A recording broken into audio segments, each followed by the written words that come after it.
Can't come in here. Out!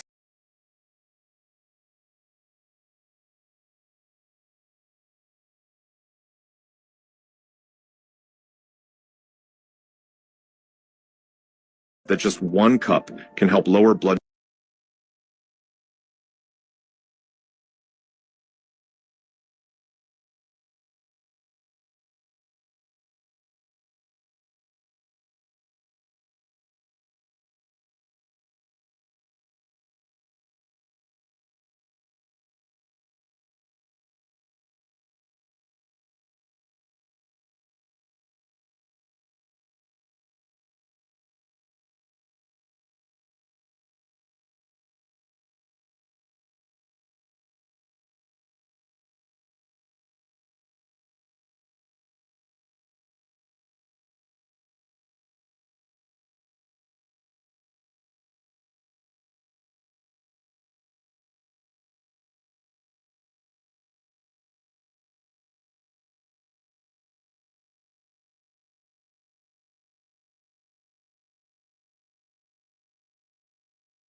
But if the shoes was on the other foot, what are they now? They tread. But up to this day, this TRC can't do nothing as yet.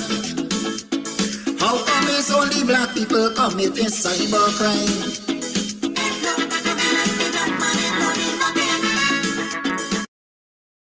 Don't be a victim.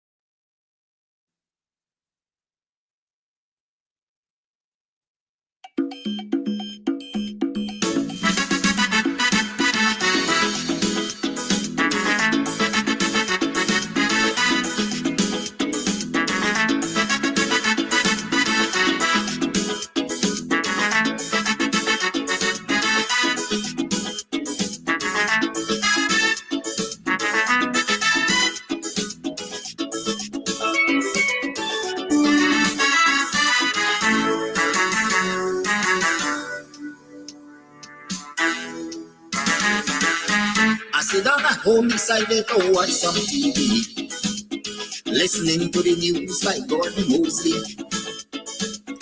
Listening to the things that he say he trapped in tonight, paying close attention to make sure I hear it right. But when I hear the things that he mentioned on the news, I had to be clear, them kind of thing got me confused. I hear some things where the ERC noticing, and it convinced me that people they learning nothing. We hear so many times about them big name calling, and they say the ERC pretend that they didn't learn nothing. But once you're black and you just decide to say a word or two, bet your life on that. They say the ERC coming for you. Listen to the things you just hear on social media. Only one set of people allowed to talk in one Guyana. I still say nothing, black people in learning. But this is my concern. I hope one day black people will learn.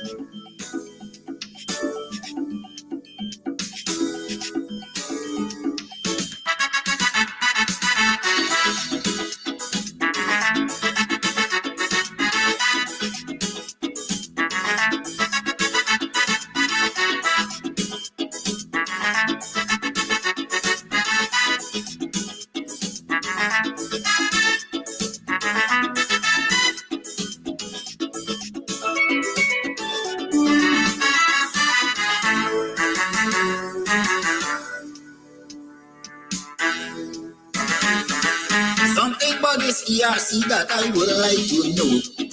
If any of its members happens to be black people, and if that is the case, I want them to answer this call. Tell me how come none of them ain't got no voice at all. You're showing signs of weakness and you're afraid to be fair. And we see the same thing keep happening year after year. And the day will come when all this nonsense will stop. That will be the day when black people decide to wake up. Not so long ago, something terrible happened. This young Indian man want to kill out all black people by poison. But if his shoes was on the other foot, would have been a big threat. But up to this day, this ERC can do nothing as yet. How come it's only black people committing cybercrime?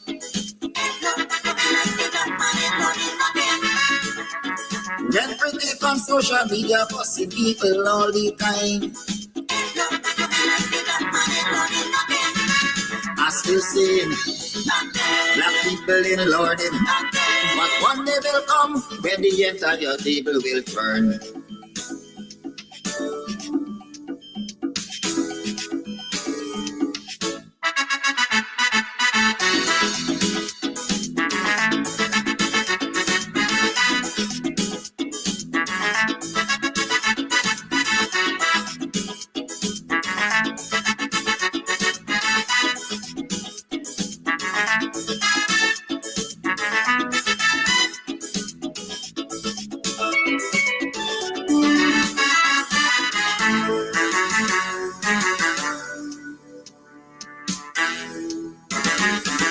Plenty of these issues we see that fail to condemn, because these people think that the law is only for them. And anybody else who decide to file a complaint, they go call you a racist and don't want to hear nothing. Plenty complaint from time to time has been brought to their attention, but because of this one-sided cybercrime is why they don't show any concern. There's only one set of people that they really care about, and black people must take the abuse and shut them out. The Dachi Amsterdam went to court just recently for an issue that was highlighted by the same ERC. And with pretext, the police decide to jump on his case. Without a search warrant, they went and search up the man's place. Let us all agree that black people under attack.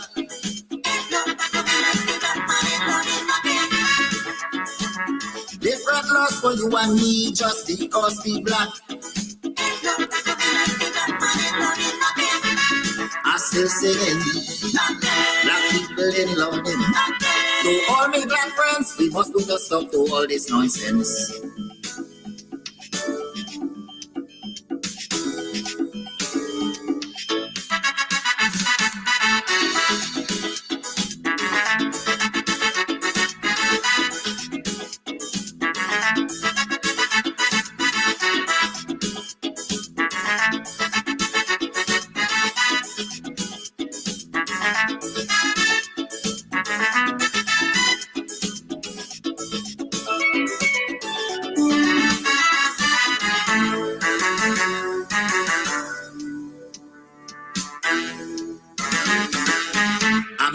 Cybercrime laws to keep people silent, just to make sure nobody criticize this government.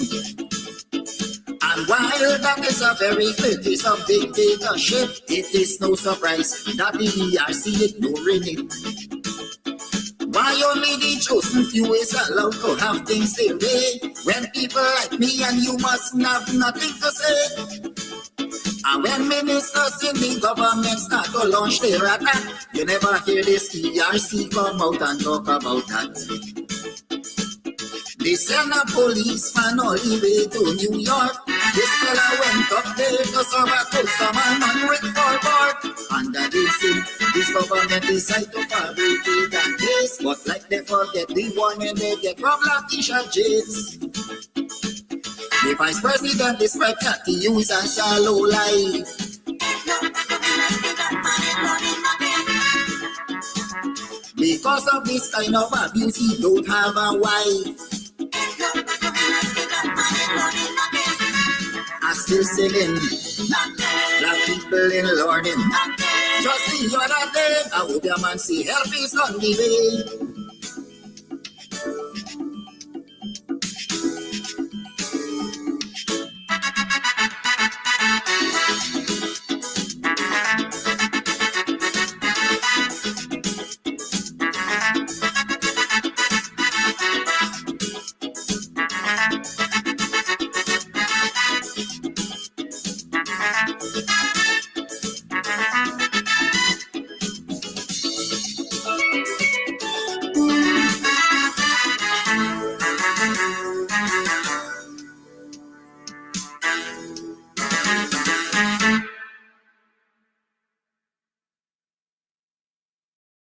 Don't be a victim. Beat the heat with EC crystals. Party ice in large and small quantities. Call 682-7981 or visit us at Club Twilight, Sideline Dam, Buxton North. EC crystals, pure party ice. It's karaoke and oldies night this and every Thursday with Al Christie and popular DJs at Club Twilight, Sideline Dam, Buxton North. Here, trust me, if you are on the East Coast, you're in Buxton, you're in Tongue, you're looking for a place to get away to, this is the place. The Cutters, mwah. And then of course the ambience is beautiful, fully air conditioned, the decor is on point, the music's on point, everything's on point. So if you want to find a nice little place where you can just drive out of town and have some drinks, have some food, you can call, you can order your stuff and just take it. You don't have to stay.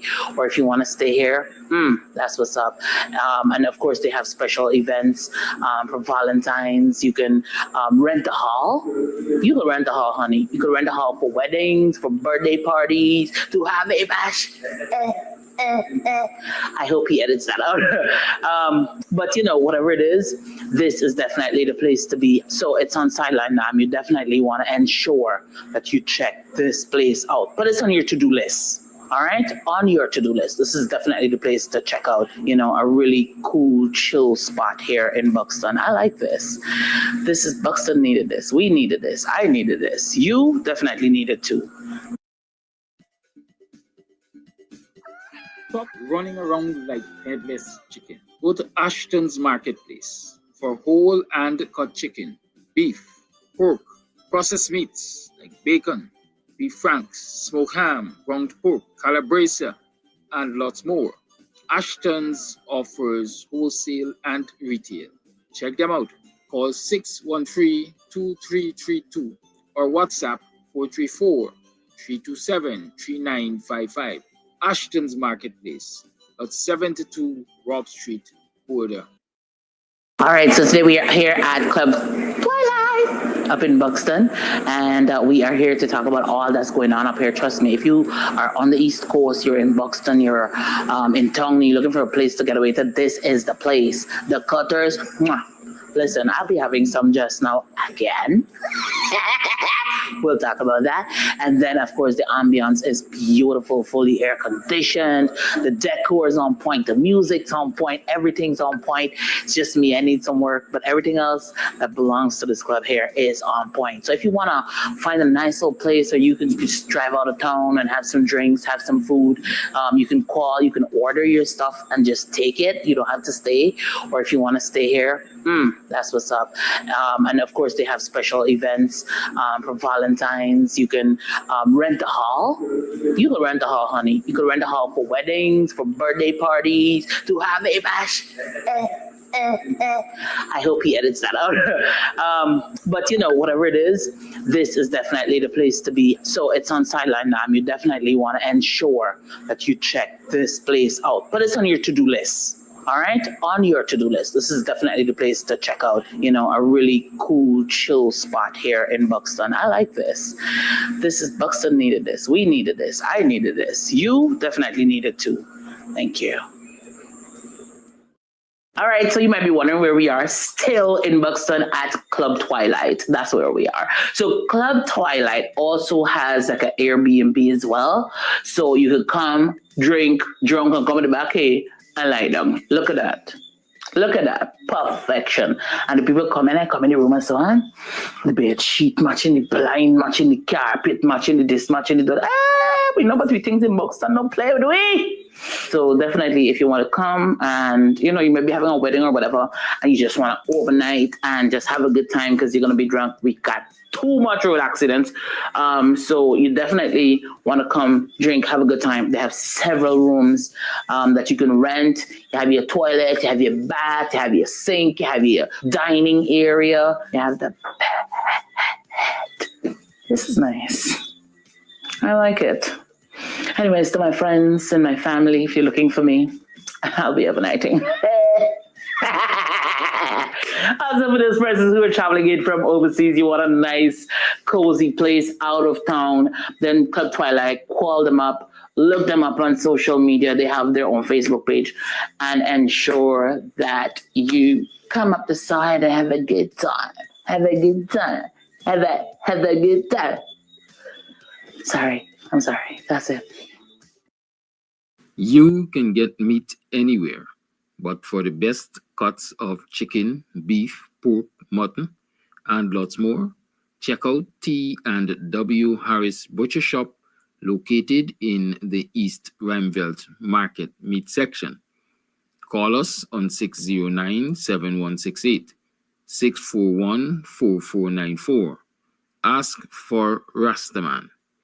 T&W Harris Butcher Shop, for the best in fresh cut meats and lots more.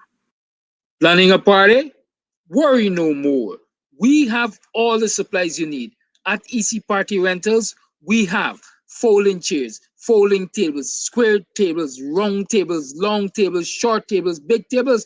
We have chairs, red chairs, gold chairs, white chairs, crystal chairs, chairs of all type, throne chairs. What you want, we have.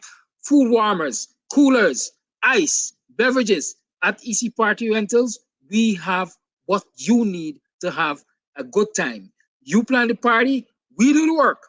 Call us 622-5933. EC Party Rentals. Let's keep your party going. Yes, Oldies fans, Club Twilight and Blue Ribbon present Thursday Dancing Oldies. Real big people oldies, some Thursday, February 27th at Club Twilight Sideline Dam, Buxton. Yes, come on out. Let's go way back to the past. Thursday night oldies at Club Twilight Sideline Dam, Buxton North with Blue Ribbon the Boss and the Club Twilight family. Come on down.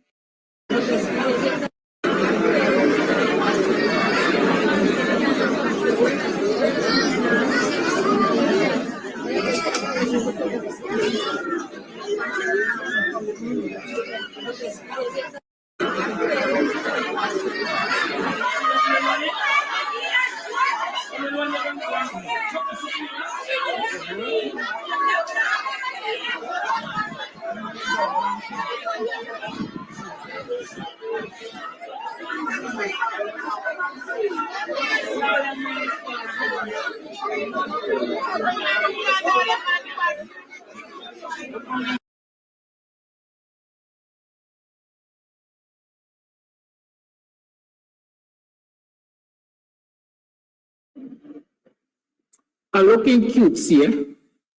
Y'all morning. Welcome to another program of Guyanese Morning Time. It is 7 hours 38 on the 21st day of February in the year 2025. How are you doing? Give me a thumbs up if you can hear me clearly so that I can proceed to give you what you need.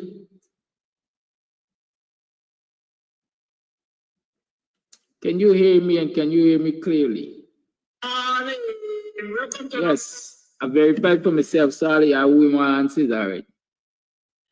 Mark Fraser, big up yourself. Welcome to the program, man. Oh, yeah, been. How was yesterday? Oh, Lord, oh, money there for knock down. It's left, right, and center people collecting cash grant. Me I don't for collect. Y'all start sending me. Y'all got paid tithes. Well, this morning collecting tithes. Come on, y'all start showing some commitment to Camps TV and the Guyanese Morning Time. It's been a while since y'all donate, contribute, give anything to this program. Y'all got a meaning or things tight. Which one? I believe things tight. It the players do things tight all over the place. Tight. When we were growing up, they used to say, some men and women used to report to them as, the man feels tight like Capo BT. Right? Y'all remember that? As I say, regardless of how vehicles crush Capo, nothing in coming through the BT is through the mouth. Right? So when you hear you talking about somebody are tight, that is the description we used to use as youngsters. I'm sure some of you used it, right? And a lot of people, like I mentioned that BT word, a lot of people are of the opinion that BT is such a ghost terminology. We Guyanese and Caribbean people especially like to, hey Jingy, what going on? We like to shorten everything, abbreviate everything. So BT is just a short for buttock, I would think, right? BT is a short for buttock, right? Or buttocks, because there's a pair of them. At least I think I know of all the things I can't say I know human was a physiology or biology, which one, but yeah, don't worry me. Box and background side I come from, I smart enough. I smart to know when things ain't going right. Right? You see, Audrey Brown knows what I'm talking about. Audrey, you've had experience with some of those, no? They're like those force women for be independent. Because you realize you ain't got nothing together, but you got to move on, you got to go and look work. Right? Flash guy to say, Bamsi, yes, Bamsi. All right. So, I don't know why they're taking offense when we talk about certain things. In the African tradition, we always find what I would say shortened versions of what we want to see. Right? Mark said, put up the cash information. That's some encouragement. Usually people don't ask me, but I'm putting it up, Mark. Lead them by example. Yeah, for some reason or other, I don't know what to do, y'all, but nobody don't contribute to this program. In recent times, people have not been contributing to the program. They're the faithful few. They are the faithful few. So let me not cast a wide net and say people.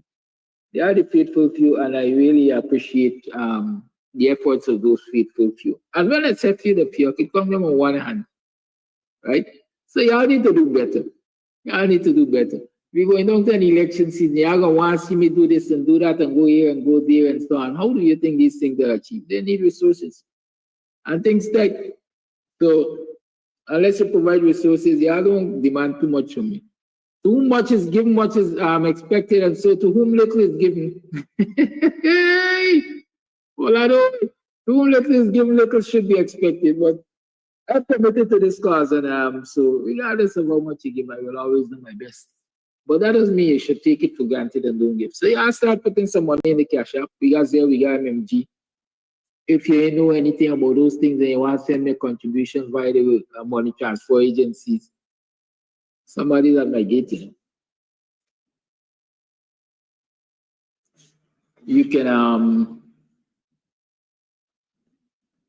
You can hit me up and I'll provide that information. Sometimes when I take time out to go see who is at my gate and so on, you have to understand, please and thank you. I beg for your indulgence because sometimes it's a source of income. I tell y'all, when I'm on this program in the morning, usually, as soon as I get off this program, I got so many things I usually attend to in terms of earning an income for my people, right? So I don't want people to get the impression that Mr. Sam just come on this program and beg for money to live. No. Those who share this space with me ever so often, those who come into this space ever so often, can attest to what I do, or some of the things they see me doing in order to provide for myself and family. And sometimes I get so upset because, you know, you're trying to do things to provide for you and your family and so on. And at the same time, you're trying to provide a service to your community and so on and so forth. And some people abuse that. I'll tell you a story this morning. I got a building at the back of my yard. That's the original building. When I bought this property here, that cottage was in front. And those of you who grew up in countryside know that the tradesmen, they are so skilled at what they do that they can move a property from the front of your yard and carry it to the back. They can move it from one location and carry it to another by using something we call blocking up and jack. And so I had them guys shifted the building from in front down to the back of the yard. It didn't go to the exact location where I wanted it because the rains came and so it was left there. Nevertheless, I make do with it as it is. And so I fixed it up nice and thing, I raised it up and I fixed it up and so on. And I had a part of my school in there as construction was happening in front and so on and thing. And then as we completed the front building, my school came to the front and, you know, a good friend, well, not a good friend, somebody that I know well in the community and thing, and, you know, he had respect for and so on, came and said, well, you know, in this difficult situation, you're looking for a house and thing, and even if it's in, you know, in the best position, you really need something. At the end of the day, I had to lock the man out my yard. The man run up a rental bill of over $200,000, and every day is another excuse. So I said, "Bonnie, you gotta go. You know, I can't do this. I can't do this because I'm investing, I'm spending, and you want basically live off of me strength like that. You ain't paying nothing. You ain't giving no rent." And this man was doing the kind of thing that brings money. You know them fridge technician and so AC and air conditioning technician. That man doesn't make money, and this man didn't pay me back. And so I said, listen, you gotta go. And I made a determination since then. I say, I'm not going to do long-term rental with anybody. I ain't able for nobody stress me out. That's how I am. Any problem, anything else stress me out, I just put aside. Those who know me know me. So that is how I started doing the Airbnb at the back. I say, listen, I'm gonna do short term. If somebody want to come spend a night, 2 weeks, and so on and so forth, I'm gonna do short term and so on. And even the short term people stressing you out. A man come on my place over the Christmas holiday, you know, run up a bill there, and the man ain't pay me. I tried not gonna call the name, you know. I don't want to go down that road, so I know you're listening or some relative of his might be listening. Yeah, tell the man send me money. It's over $300 the man owe me. Yeah, you know, you know.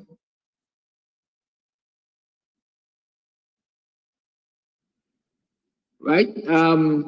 Sometimes my kindness of heart is I want to say an undoing. But I ain't gonna let nobody change my love for humanity. I can't see a brother come and say, well, man, listen, I come for holiday I want, use the place as the Airbnb. This is a party money. I expect the rest 2 days, 3 days, and you're going to get. I left you on the road. I don't think it's a humane thing to do. But I expect people to also have that humanity in them and love and honor their responsibilities. Right? Y'all gotta do better, man. Y'all have to do better. I mean, I don't get into the habit of cussing our people and so on and say you're a little lackadaisical and slack sometimes and so on. I try to encourage. But sometimes it becomes overbearing. Since December, this man can't pay me money. and the awful thing is, when he decides to pay, it's the same, it's the exact money you're sending it. If you ever decide to pay. Now I got things to do. I have to continue to improve that space to those people who want to come for vacation, who are looking for a nice, village kind of experience, and will come at lose the Airbnb and relax and so on and so forth. But when them money is sold up on your little pickings, which sometimes is the only source, you can't get to do improvements. Listen, y'all gotta do better, man. Y'all really gotta do better. And I should, somebody should be listening who is related to this chapter. Y'all talk to the man. Y'all do better. Y'all gotta do better. I want to call his name. I'm not that kind of person. But I'm angry this morning. I was about to use the P word. I'm going to do that. Right? So we got to do better. And the other thing, as I'm talking this morning, it's Free Talk Friday, right? So y'all can carry the line whenever you want, because I'm sharing experiences so that people can understand. I learn from the experiences. Usually when I talk on things, they're not necessarily complaints, but I'm highlighting some of the issues we have to deal with as a people. And we can fix that. Right? Because we let people go, they'll go at other people's place and ain't give them the stress, I pay them like Flash is saying they're going to go at the carnivals and they're going to go at the this and the that and the big fancy hotel and so on and so forth. And pay a jewel and a crown. And not even be able as, because when you come here, you're like family. If I put starfish for you, right? Yeah, we have to do better. Carry on. Caller, you on. Morning, Mrs. President. Morning, Jason. Morning, Guyana. Morning at the water patch. Look, when I watch the situation in this country, like the African people in this country being bewitched by something, knowing that we African people in this country have all power we need, and we get forced crawling in, running our battery in this country. When we can take what we want, we even don't have to actually walk and take what we want, but only because of protocol. But we are not doing that. We get these people doing all sorts of madness in this country, doing all sorts of foolishness for black people, and we are silent. They're hitting us on the head, they're hitting us on the gut. And now they're coming for the seed. Well, I know when they come for the seed, hell will break loose. And that seed is GCOM. But we need, the African society needs proper strategies and thinkers.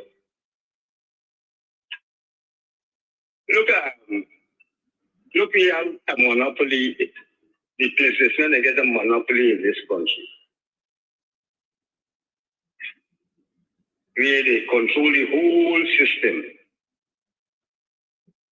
When the African people go, the African go to buy from these people, they give them a price that they can't compete. Sometimes when you go to the shop or supermarket owned by African people, and you understand these big businessmen supermarkets selling so cheap. Sometimes you got back off on the black market and go to those people. The price is so far apart. I don't know. We gotta come up with things. We gotta strategize and come up with things, buy our own shit and bring in our own goods to sell. And I know they get a couple African people have ship in this country. But they're not studying. All they study is money. Black African people, they study money, they're concerned about the people. We got to concern about our people in this country. If you're concerned about the people, I'll take people. If you stand up. And a man, a different man, a Chinese man, an Indian man, a white man, beating up your brother, you will stand up there. And then you say nothing. And you're longer to act. We got to start thinking our people, our condition. Look at our condition. Anyhow, we got to get strategies and good thinkers because we can do it in a time of slavery when we pool our resources and buy ship and buy what we want. We only got to sound the alarm and really Adga, African youth. Just come up with a system where we can donate money for buying our own ship. Caller. So we can bring our own thing. Caller. Yeah. I'm not the one to be negative. Those are great ideas. Yeah. But with a government like the PPP, do you believe that just being able to buy a ship and acquiring the merchandise would alleviate the problems African Guyanese face in this place in terms of business? Let me I said it earlier in this week on my program, and let me repeat it for you. Sure. The African Guyanese man and woman struggles the way they struggle to grow business and to keep business afloat and to really succeed in business because of the policies of the government. Because while there are certain people aligned to the government or looking like the majority of the government, while they will get concessions under the table and be allowed to bypass this and bypass that, the African man and woman will have to go through the needle of an eye. You understand what I'm saying? And while you're going through the needle of an eye, your operating costs and acquisition costs and everything is going up. And so you become uncompetitive price-wise. And that is where we are getting our licks. Earlier in the week, I explained that a place like Buxton, without a proper marketplace where people can take their merchandise, knowing that they have a store there that they can open in the morning and lock up in the night, with the merchandise being safe. Okay? The people who do business in places like Buxton have so much more disadvantage because you ain't got such a place and you got to pay every day to bring out your goods and every day to carry back your goods. It means every day you are increasing your operating costs on that one item which was not sold.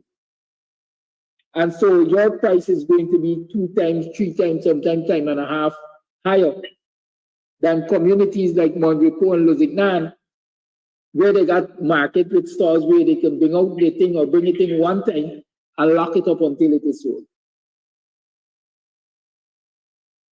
You follow what I'm saying?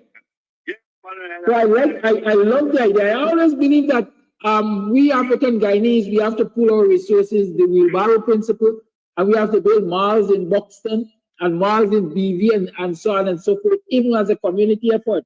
But I also acknowledge at the same time that we must think ahead and start to think about how we're going to get in past the wickedness of the PPP government. Because they're going to do the things to ensure or make it difficult for us to succeed. Because when we succeed in African Guyanese villages, it means that the businesses that we support in Indo-Guyanese business villages will also be losing our business. Remember, when the PNC proposed to the PPP that more investment should be made in agriculture in Linden, they resisted and said Linden is not for agriculture. Agriculture thriving in Blackbush Polder and agriculture thriving in Hubu Bagdam and so on. And that's where they will put money. Who dominate those areas in terms of agriculture? So they want agriculture, they want production happening in Linden and other African Guyanese communities. They want their people to continue to dominate the agricultural industry. I rest. Continue. Well, let me say, this election coming up, if the PVP win the election, what are the African people get? You have to talk about separation. Let them live by yourself or be live by yourself. You have to start talking that kind of language, separate from them, either economically or physically. And let them understand the seriousness of the African. But boycott is a form of economic separation, and so I personally agree with you. That we Africans have to understand that, you know, we got to find ways and means of spending our monies in our communities and allowing it to circulate in our communities to the growth of our communities. It's a challenge. It is a challenge, but sometimes you really got, as they say, lick ass to kick ass. You got to go through the tough time. Find gold or find jewelry, there's got to go through a smelting process. You just melt down gold. I see gold melt to red hot liquid before it became fine jewelry. And so we got to understand that those are the sacrifices that we will have to make. Yeah, but every one prayer, but our black people don't have blood. Before the 15th century, all the gods were black. And right now, prayer, washing a black, Krishna black, Buddha black. And they get a deity named Ram. Well, they said I want a black man carry Ram wife Sita to Lanka. They had to go to a black man named Hanuman to go and bring back Sita to them God. And that's why they don't like when a black man talks to the Indian. So I want you to know that the God she walking in a black guy. Krishna is a black guy. Buddha is a black guy. Hanuman is a black guy. And that reflects the pastors in this country, these who hang up a white Jesus in the church.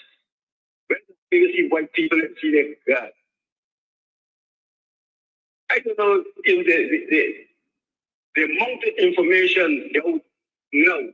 This is the information age. They know that Jesus is a white man. Yeshua was a black man. And Yeshua what they're supposed to worship. They were never achieved in the alphabet till after the 15th century. When Constantine and these 318 archbishops of the Catholic Church create Jesus, white Jesus. I don't know where they get the history from. And it continues to destroy the children, and you know, white Jesus, destroy the small children from small. He had injection of that foolishness. Thank you, Mr. Kazak. Thank you. As we stand there, anyway, let me not go there. I'm gonna, 62259 is the number to call. I see somebody named Bevan King or something like that. I think perhaps poking fun at me. Neither and I laugh out loud.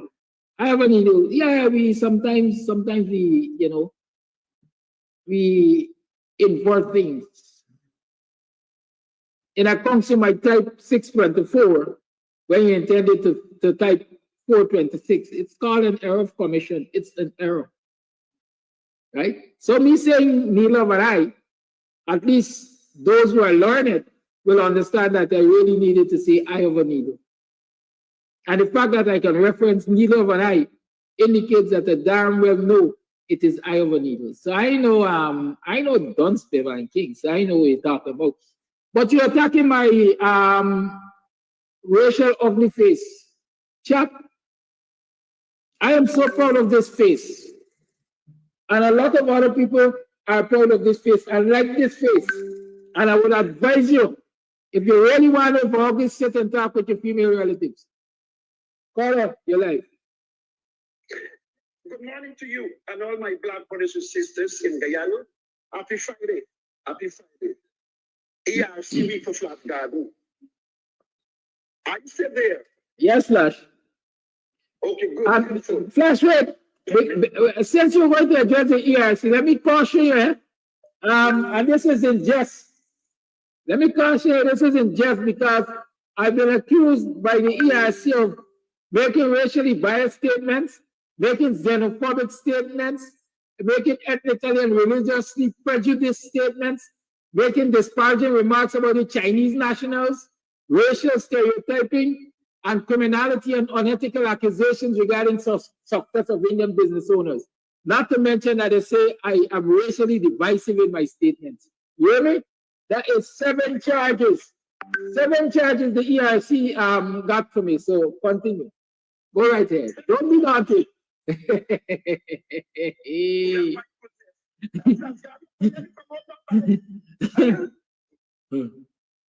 Anyway, see what's this. To ERC this morning, where were you for do investigation? Well, it is alleged that the PDP government and Wadakan was involved in killing that innocent Kobe minister. Where were you for investigate that? That is more serious. 1. 2. Where were you, ERC? When I put your smile in a certain prime minister's drink. Where were ERC for investigation? Don't tell Flat Garden Smile. You take over those people tablets and you don't remember. I don't know. Last one, where were you, ERC? When the same prime minister who was interviewed by a white man, I don't know what confirmation from America. When the same black minister said, we know that Washington was doing jobs, but we don't have no evidence that God will forget nonsense. Stop telling black people nonsense. Because if you use the word English language that we know, what more evidence you're looking for? But you see, you could not touch the untouchable. ERC could not touch the untouchable to investigate the Prime Minister. It is time for black people to go back into the Word of God and demonstrate the Word of God. Let me remind you guys about the Word of God. When the devil challenged God, said, hey, remove the edge around Job. Job will curse you and die. God knows who Job, a man of God, who will represent God anytime, punishment or whatever. What we say, it is time for black people in Guyana represent, be the edge for our two leaders, Mr. Abinatu and Dr. David Hines. Be the edge. Because there's, don't do brothers, time for you guys from since in the early 70s up to now, and never leave them party. Never leave them party. They fight, they stay in sun and rain. You know, something come to me. The last time of me, I said, no, always play back from before God bless you with. You know, Mr. David, I's mother was begging me, they said, my son, give it up, man, you're old, you've done that. Oh, my son, I don't want to see you die. And so Mr. David said, no, we gotta continue to fight. What we stand for, what we believe in. My black brothers and sisters must be free in that country because our ancestors make all of us free. You the man, we sure those words must come out from David. I mother mouth towards him. And he said, mother praying, if we have to die fighting, how we die fighting? Let's fight for God, we will die talking. It's time for you to represent a true leader. What God gave us? Moses and Joshua. Abinatu is Moses and David Hines is Joshua. Mr. David Hines time coming. Don't make you don't fight for no leader now. Because you know it's time coming. I what I said, I say don't keep a wise head. Now, I plan to talk about my little black sister. if I may. Yes, it is wrong what a wicked guy did. But there's a big but in it. And I don't like it because I get children. It could happen to my son or my little daughter. What Simon Boom did, and that the man exposed that little girl was totally wrong. Y'all open up your wound more wide and more deep. Y'all didn't remember the little girl had to go back to school and face torment and words and fatigue. Don't you if you go to a next school? And you put that little girl pitch outside there. You guys didn't know doctor, no judge and liar for that nonsense. Let the police officer them deal with that. And the thing will get people from God mad. It's when Simon Bungo asked that little girl, did you have sex? Yes. How many times? 3 times. How Simon Bungo? Why you done that? Why you done that little girl? Why? You should have asked that question in your own that way. You take something to the situation. And if the mother takes more than involves, the mother is to blame too. And then the father should let that young man know what it is. Both of you would not do it to your daughter, to your niece or whatever. Me would never do it. It's me talking every other person have own care. Are you done with that little girl diplomatic way? And you say to well with that garden. Mr. Amsterdam represent you. When we are about to drop the bombshell about your son, but no, there, no flash. Don't talk about what Mr. Amsterdam, our son, not on this programming. And God showed Mr. Amsterdam what she did to a young girl, a little 12-year-old girl. You tell me that girl, that stand left on a girl. Because what we're going to talk, it is alleged that your son, But Flash, if you tell you don't talk it, how you going to talk it again this morning and say what you are going to talk? Wait, my other question about damn side education. The other morning, a man called and said, Mr. Amsterdam, you don't like to call people dog, but if I have to report to Bundle when I call you a dog, you have to think, man, wait. Flash, have a good day.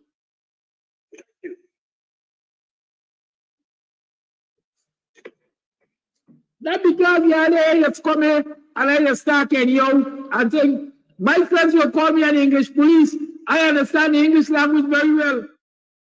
And so you have to stop trying to circumvent my rules and instructions and guidance and so on by telling me if I could have do that, I would have do that, and so on. You have to stop this nonsense. I ain't stupid. You understand?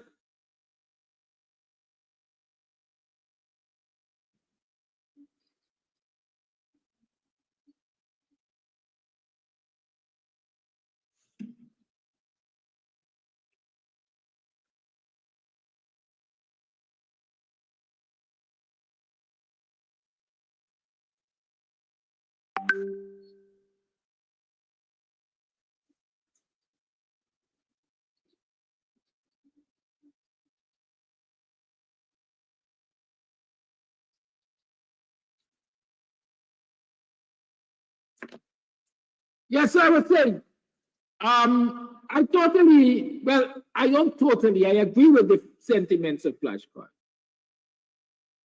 And those of us, you see, that's the thing. A lot of people get on the air and they talk and they think.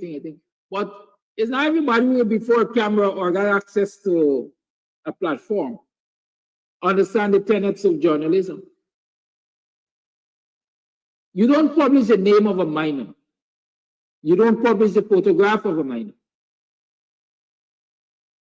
And that is why I will always tell you in all of the outreaches and so on I do, don't expect me to show you any photograph of me, for example, giving meals to the children at a particular primary school. Don't even expect me to name the primary school. That is all.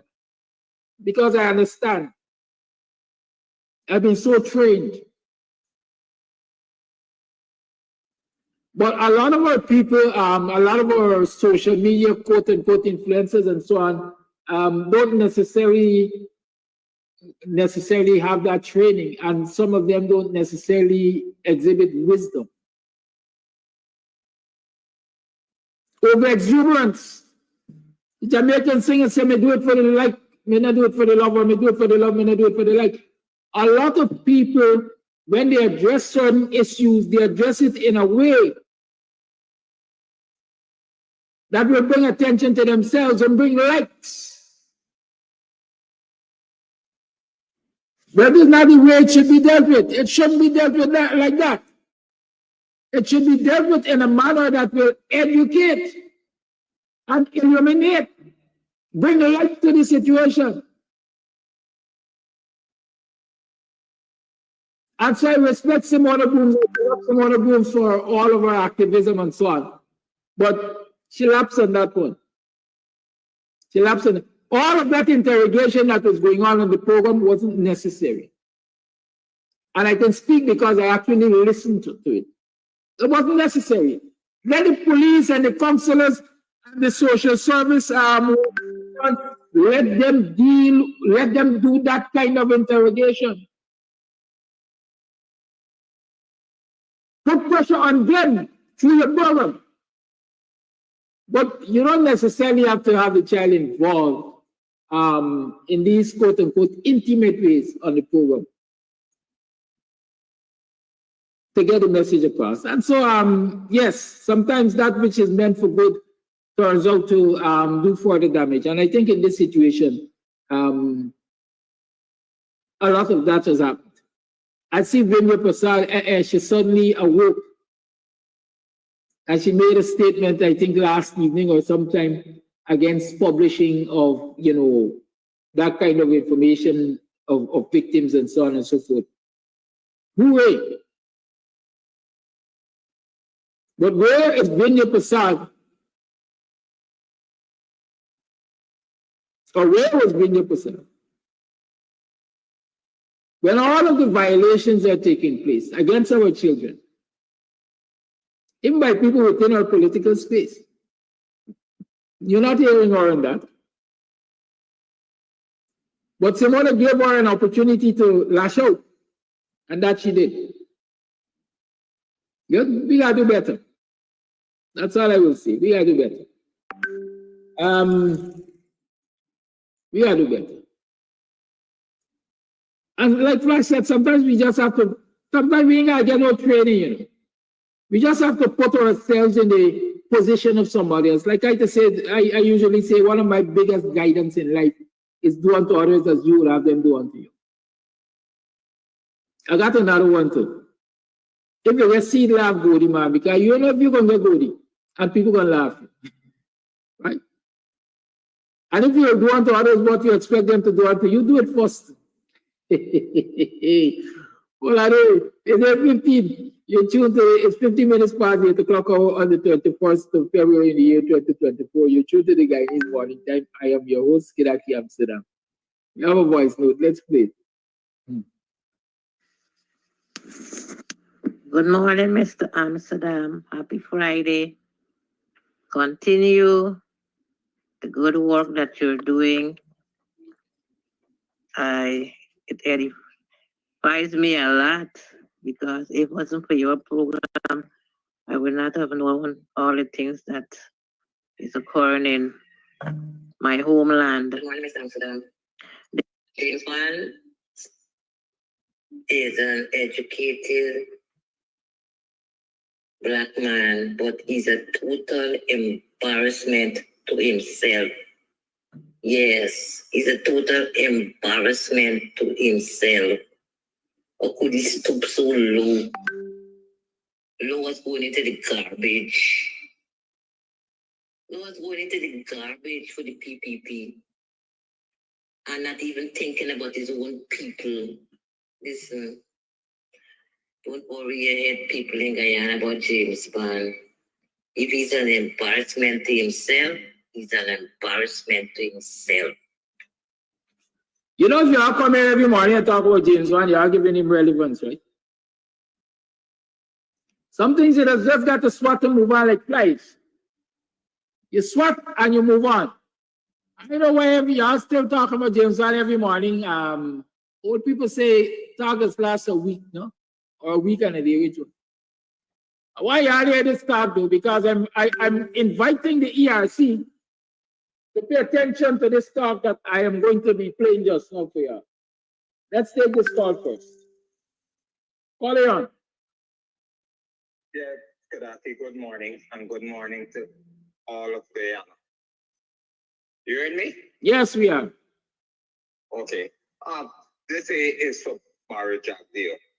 When someone show him, okay, this is your fault. The roads and what you are doing is not good. This and that. The first thing you just put, if what happened, I built 300. I'm not going to even get this savings. You don't watch at the past. If someone show you that this is your fault, right? You try to improve your fault. You don't watch and say what the person used to do it. Because if you said what the person used to do 10 years ago, right?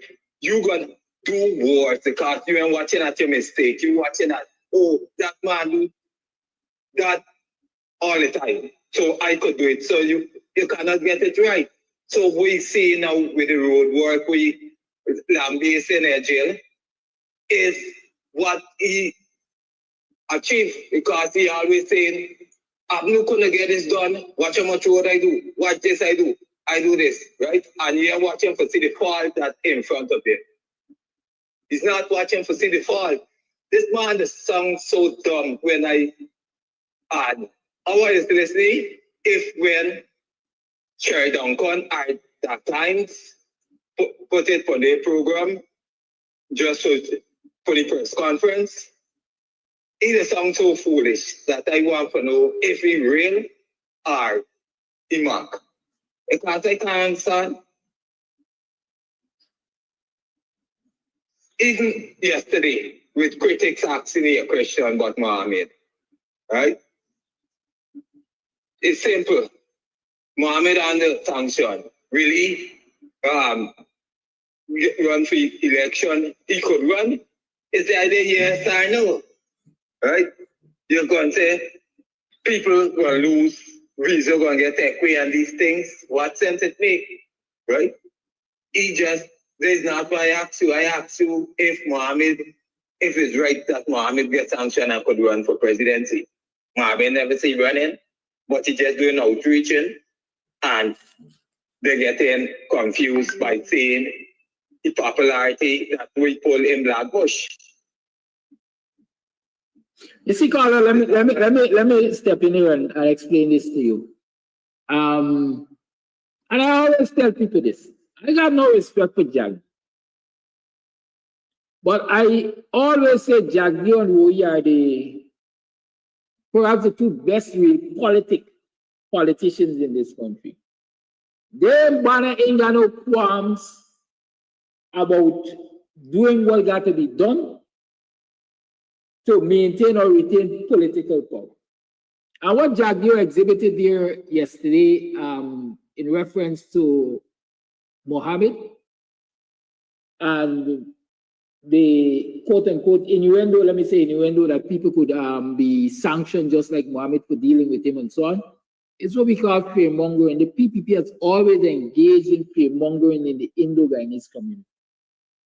A lot of Indo-Guyanese will tell you they dare not openly in their community pledge support for any political party other than the PPP because they will live in torment every single day of their life in that community. And that is what Jagdi was doing. That's what he was doing. And he didn't mention it in the earlies when people started saying Mohammed for president and this and that. He said, all I want y'all know is that anybody who throws their hat, I'm paraphrasing, into the political ring against the PPP will come under greater scrutiny. Y'all could remember that statement? Yes. Exactly. And that is all he's doing. His intimidation, his fear-mongering, is abuse to keep people in line. So when all of them crime crocodiles because David Hines are just the bottom lickers in the African Guyanese community, they are guilty of doing worse than that to the Indo-Guyanese community. Continue, sir. Yeah, one thing more I have to say. There's really post them that I see falling. Those lamp pole, right? Really, if I planting a fence right? I can buy a 6 feet post. The post hole can dig 4 feet because the 6 feet I want up in there, 4 feet down into the ground. And when you dig it down to the ground, we use those paper card tubes, right? And we put it down in the hole. When we put it down in the hole, there's 4 feet down in the hole. Then we cast concrete. Because why? Right? The crust for the snow. Just push up the posts, right? And the post is just 10 feet. And we just get 6 feet up in the air and 4 feet in the ground. And it's cast in concrete. Not that spot white see, right? So it's 4 feet of concrete like that post into the ground. Why? Because the snow, when the place gets cold in the winter, they just push the post up. It's just a 10 feet post, and the pole, those lamp pole either be at 45 feet or 50 feet, right? And you just get a spot of concrete inside. Come on, these people supposed to dig if the post is a 12-inch circle, either they got a 20-inch hole, and that cast in concrete, and the concrete is what hold the post down in the ground, right? So I can see how the public works, GEC, and the government could get that happening. A simple layman could do that, and you have engineering. You know, I didn't study engineering, nor building construction and all of that, but I know for a fact that there is a calculation in terms of ratio.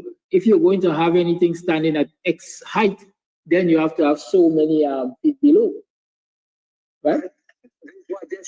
Yes, I understand. Even when I'm doing my simple fences, domestic fence, we dig like the same 10 feet post and we cast concrete in it. Because then you cater for when it rains and the earth becomes soggy and so on. It doesn't, you know, but right.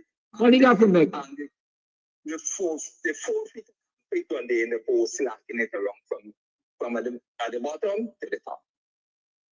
Right? And that's stable. Then you put now jacks for hold it that it stay plumb till when the concrete knit after two days, and then you release it. That's stable it. So it plumb and it's straight. Okay, brother, you have a great day. You too. So I say I want to see what the ERC should be paying attention to. They don't see everything, you know. So sometimes you got to try to their attention. Right? Just as though they want to charge David Hines, they want to open investigation into David Hines' utterances and so on and so forth. I wish they would find this young lady, whoever she is, and open an investigation. Hi, good night, Guyanese. This is a little message from your friend Sima Kasari, plenty love. Tonight I was telling my Amazon mail, Sarah, I just want you to listen to the story. If you, I know you're going to listen to it. Because he had some black boy there was selling, going through KFC there, selling the spring or whatever we sell. People don't see it yet, so we're selling up. Seems to be something sudden I want away from me past. So he had 2 black boys with his wife. And by selling me asked him if he want anything, he said no. Ask his brother. When you done, you laugh, right? You make fun. So I tell him, boy, you must make fun out of people what they in their situation. So me come off, me move off on the KFC day, and me go me sit down back at the part where they plan to stay. So basically, you know, this 2 black men come out now. This security put this black man in for do. I'm gonna go stand up your 2 security them. They was right there, present there, and I do nothing when the black man and them do the video. So when they do it now, because they planned this was a plan. And Sarah, let me tell you something, the same black man where they go kill you right there. You know what I mean? Most of black people like you deal with right now too. Basically now they go and take on their phone and start disrespecting and start cuss, and me cuss them back. Because let me tell you something, any good black man was dead one. Me used to have respect for black people, but not anymore. Black people not good. Me said, I sit down there, this 2 black man come out, and they do video, and I make fun out of me. Me had me put it back there, and attack how wicked. A mother selling for her son. trying to make a living for eat something and we'll wicked. If me a fuck around there, when you go say something, I mean a big fucking fear the star one. Let me tell you something, I a big man. Pull up your fucking people in your place. Never mind $1 million I give for the Starbucks. The Starbucks now take them fucking nice past me. What she do now when me Rahul sit down? Rahul sell tonight, you know, the security now make it sell. The fucking black man on fucking cross, believe me, the 2 black security where you got it. They used to they good, but here what happened, people go on, sometimes people make you lose fucking faith. It's at 12 o'clock we reach home, me. Right? You're mal when people don't buy from the Starbucks. Then I can't afford 8 minutes, almost 9 minutes of my time, but I know y'all get the idea. And I know ERC listening, so ERC y'all know what to do about that. Right? We got our own ERC too, you know. So y'all don't think it's y'all alone like ERC. We got ERC, we got our monitors too. So I don't think it's this Samuel Fanfairs alone can monitor. We monitoring too. We are monitoring too. Right? Don't think it's the Faroukans alone could investigate. We investigate into. Because if the ERC working for us, then we gotta get a parallel, set up a parallel organization that is working for us. So keep that in mind. Right? Thank you for thank you to the first Cash App contributor for the morning. You mean it's so long this information there after somebody tell me put it up. We just get the first contribution. I welcome it though. Thank you. Hey, I don't only throw shades, you know. I could be a old forest, so you gotta be careful with me. Right? It's 29 minutes past the 8 o'clock hour. We're still tuned to the Guyanese morning time, and we're still having a free talk Friday. So let's play this voice note. Morning, Brother Kidaki. Good morning. All writing in Guyanese. African people, we have to stand up. We have to stand up. You see what the PPP governments, install government, done to that bootlicker, send him to embarrass himself and embarrass his family and all his slave catchers and the bootlickers and people. We have to stand up. We have to stand up. You see what the PPP governments, install government, done to that bootlicker, send him to embarrass himself, embarrass his family, and all his slave catchers and the bootlickers and the body lickers that he catch. And that's be around him. You understand me? Now the ERC. Wait. The ERC, y'all don't wake up and see that there's something wrong y'all doing to African people in this country. Why is only African people y'all going against? What happened to killings? Especially Mr. General, your last part he cussed out. And said the man is a murderer. What happened to the ERC? You cannot go after this man. Wait, to be honest, it's so backward, you're backward, and racial, you're backward, ERC. You know, it's a racial institution. You know, it's a racial institution. Y'all know you're back up against the war just because when you see this is that government change. When you see this is that government change, it's not going to be easy now. Because the thing up, you're doing it going backfire for y'all. And I hope y'all can take it. And the DPP, I hope y'all too can take it. You understand me? Come on, bro. Y'all get to work to do, y'all not doing the right thing that y'all supposed to do. You know? The ERT is for everybody that go out the line. And I think what that time said is freedom of speech. You understand me? But critics use all kind of indecent language towards African people in this country. And you can't put critics in. Young people who support the install government. You haven't putting them in. And I call on the liars them. They have to deal with the ERC. The ERC need to be taken to court. Need to be facing the courts. You understand me? Need to be facing the court. Dr. is right with what he say. He's right. He's perfect. He's perfect.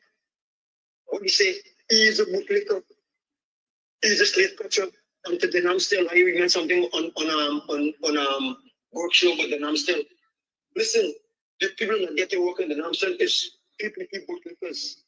Ex-slave catchers is only for them getting work on the work that they're doing in the Namsel are done much up already.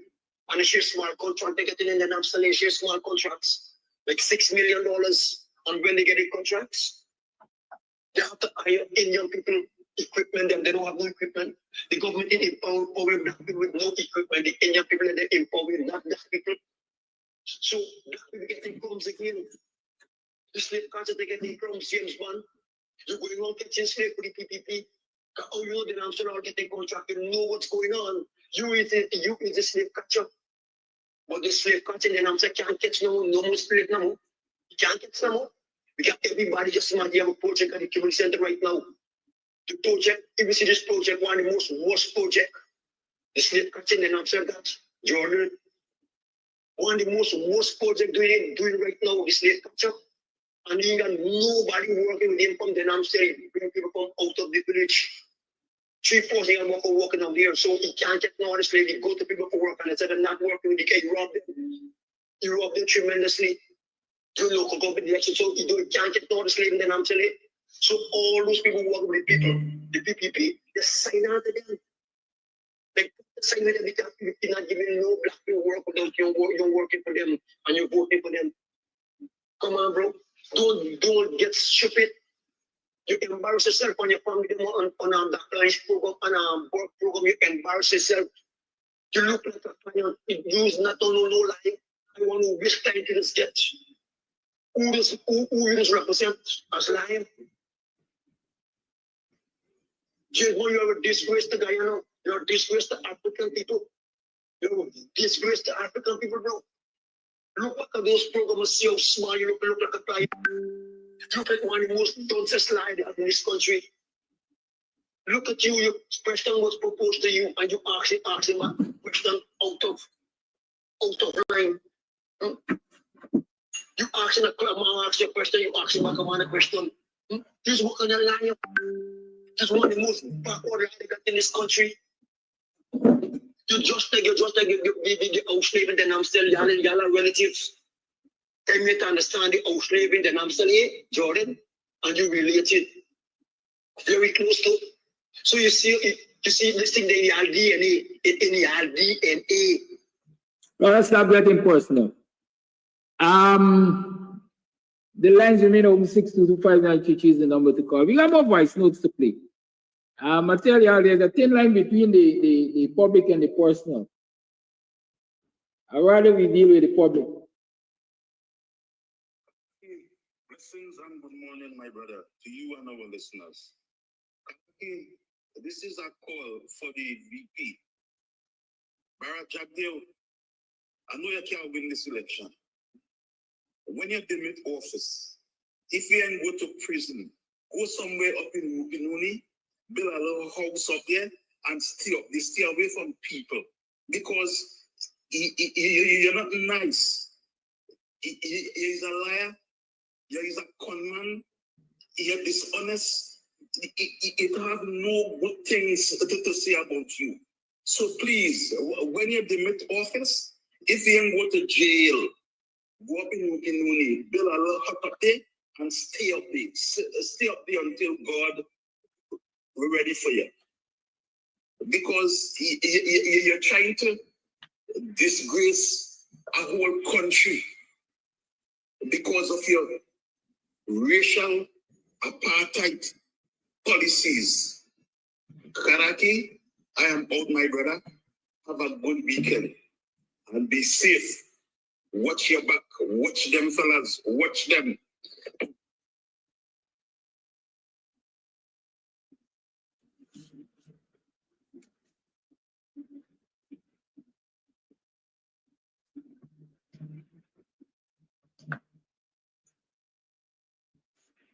Good morning, Mr. Amsterdam, and good morning, all Guyanese, near and far. I must put in my 2 weeks. Mr. Anthony, you forget the Indian boy that said, oh, Guyanese, black man, I was hungry, and he got poison them out, and they hate him this and they hate him that. The ERC need to look into that, and I think you need to play that tape more regular. Another thing, I want to talk about the border issue. This government doesn't have Guyana at heart. All they're studying is to pull their pocket of the money and bankrupt the country. Because it seems as though they realize that they're going to be out of the government soon, so they're borrowing left, right, and center. And I think they need to take a little example from Burkina Faso leader, where he's empowering his army, and the time they take to go and buy them two plane with it, so they buy from India. They could have bought a drone or two, because right now the people using drone to take out the enemy. Sending them on with a canoe with them 2 hours power, they said they can't work against them terrorists, them no. So Jagdi and them need to get their act together and put the country first, but they're not doing that. And another thing, they have it against black people. I don't know what we do them, but black people have to realize we have the power in our arms. They said we are consumers, yes. That's why we have the power. We need to stop buying from them, because as our leader, former leader, Pops Borden said, produce or perish. And that word speaks volume. We have a backyard, plant something, you know how much money you could make from your simple backyard. Start cultivating your backyard, you get a white space, and flowers thing can't work.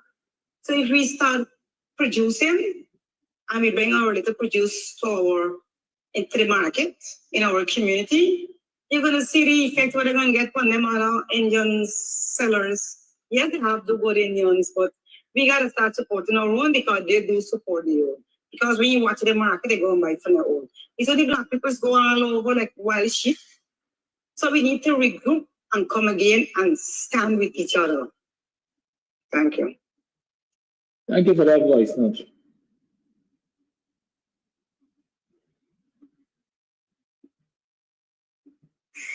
Good morning, Ms. Kadaki. Good morning to your viewers this morning. I just want to make a few comments. Now, the vice president is saying that because it does really make a shop show this guy when the authority come. Like this guy don't find nothing proper to talk, or like he's just come on a comedy show, you know? And share lies is spin out to this big man mouth, you know? Imagine you running a country and he's spreading all those lies, and he got his supporters, them who brainwash, but follow him. Now, all his focus was on nothing, one nothing do, one nothing say, one nothing this, one nothing do. This is all he focusing. Next thing you know, he turn on the Muhammad. Like Muhammad's got them so busy, they cannot focus. You know, Muhammad doing far better than what he's doing, you know. So they're trying to criticize, they're trying to bring down the guy. But remember, the guy is a man of Allah, the man serving Allah. These people so wicked. At least he's serving Allah, but I don't know what Allah he really serving, because he's different. He's a different Muslim to Muhammad. What's Muhammad different to Ali? You know, Muhammad are clean. Muhammad reaching out to each and every one of the Guyanese people. You know, Ali isn't so clean as Muhammad. Because if Ali had the clean and he was a real true Muslim, he want to be victimizing and be so wicked and vindictive among his supporters, plus also among the Muslim brothers and sisters, you know. So I don't know what these guys is really come up with and trying to tie a bundle of nonsense and thing. Another thing, they're criticizing the Transparency International thing. Now they're saying it political and they're saying it this and saying it that. These people are a bunch of jokers, because they realize that 2025 election coming, so they come with all kind of gimmick and all kind of lies and spelling all kind of lies, you know. But everybody finding them out, because they know there's a last term, and each and every one of them going to be whole accountable for all this skullduggery they do, all the resources they spend squandering and thieving, all they're going to be accountable. So they're running like head without chicken and thing. You see, they want to control all the institutions, they want to GCOM this, but we already know what's like this thing there, you know. She in a bag already, so she can't really come out. So we already know what she heading. But the opposition should maintain and stand firm that they would not go to election without biometrics and without a clean voters list. And this is what they're running from, because they're claiming that, oh, I've no rig. Well, if I've no rig last year, 2020, why you don't want the clean voters list and biometric? Why you running from it? You know? Come on, these people so ridiculous, and all they're doing is fooling the supporter and thing. And I want to thank Mr. Mohammed for doing what he's doing and Mom is skinning. So they don't like those. So they're trying to like bring down the man. Another one, these idle lunatics like Daily News. I don't know who own this newspaper, Daily News, trying to bring down. But whatever they're doing, they cannot bring down this guy. You know, this guy is a man of Allah, and this man heart clean. You know, and a lot of people back him. The man is running for president, but just the good works the man doing, a lot of people forget the man, a lot of followers are behind the man, and they're really afraid of. So don't let it come down with people that said a nonsense and bundle of crap. Thank you. I see left, right, and center people picking up Mohammed. I don't want to be accused of being ignorant again. I don't know what Mohammed is about. And so I can't really comment on what Mohammed is doing in his wrongs and so on. I don't know what Mohammed is about. Until Mohammed says to this, hey, I have an interest in running for the presidency or for leadership. I have a political party that will contest the next election. Only then and then I think I can comment on Mohammed and his political ambitions and so on. I don't know what they are. Right? Well, you know, sometimes you might just running around there. You know, some people like you sleepless nights and like got you worried. Sometimes he just got enough resources that he can play with and decide that he can bother somebody's head and see if they're going to want to do better. Good. So I can't say yeah or nay for Mohammed.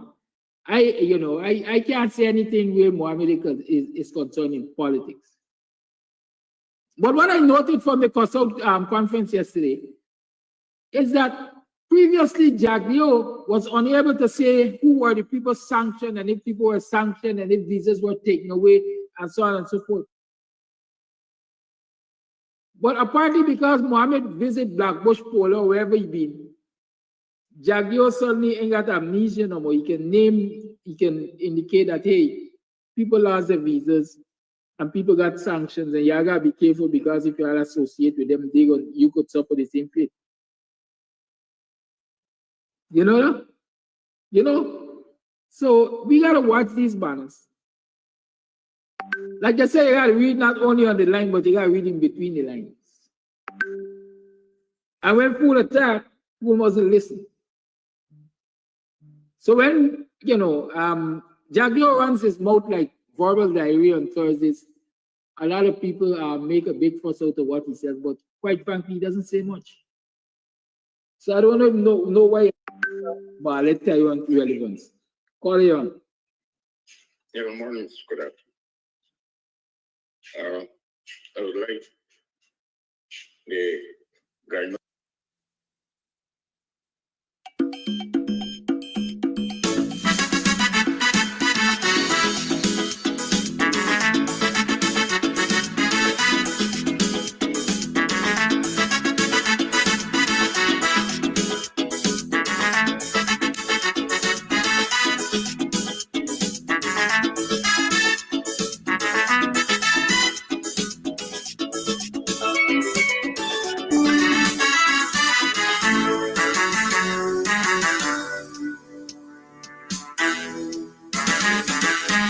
Sit down at home, decided to watch some TV, listening to the news by Gordon Mosley, and listening to the things that he say he tracked in tonight, paying close attention to make sure I hear it right.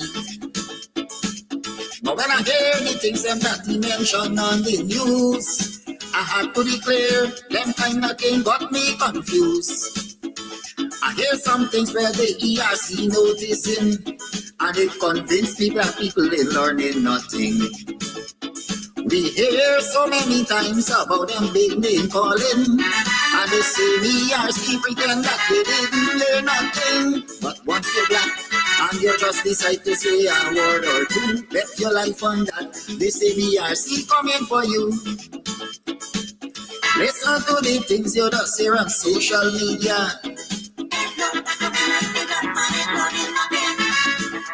Only one set of people allowed to talk in one Guyana. I still say nothing, black people in learning.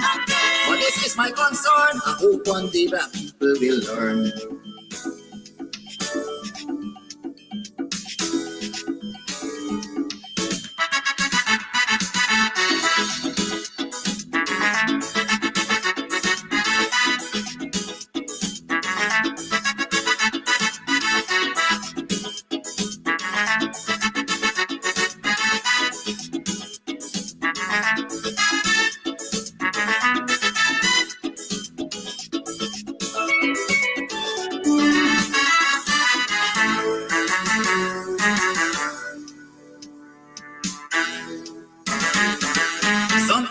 this ERC that I would like to know if any of his members happens to be black people. And if that is the case, I want them to answer this call. Tell me how come none of them ain't got no voice at all. You're showing signs of weakness and you're afraid to be fair. And we see the same thing keep happening year after year. And the day will come when all this nonsense will stop. That will be the day when black people decide to wake up. Not so long ago, something terrible happened. This young Indian man want to kill out all black people by poison. But if his shoes was on the other foot, would have been a big threat. But up to this day, this TRC can't do nothing as yet. How come it's only black people committing cybercrime?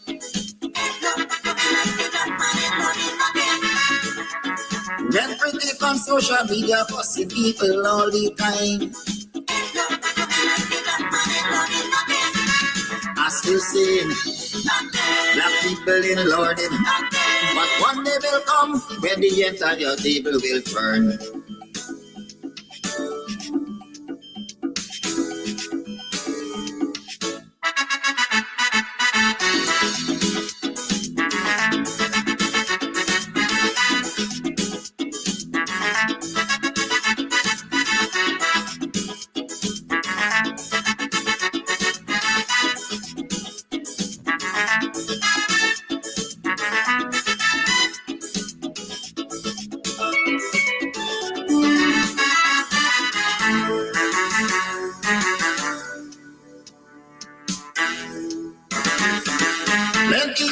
Excuse me, see they fail to condemn because these people think that the law is only for them.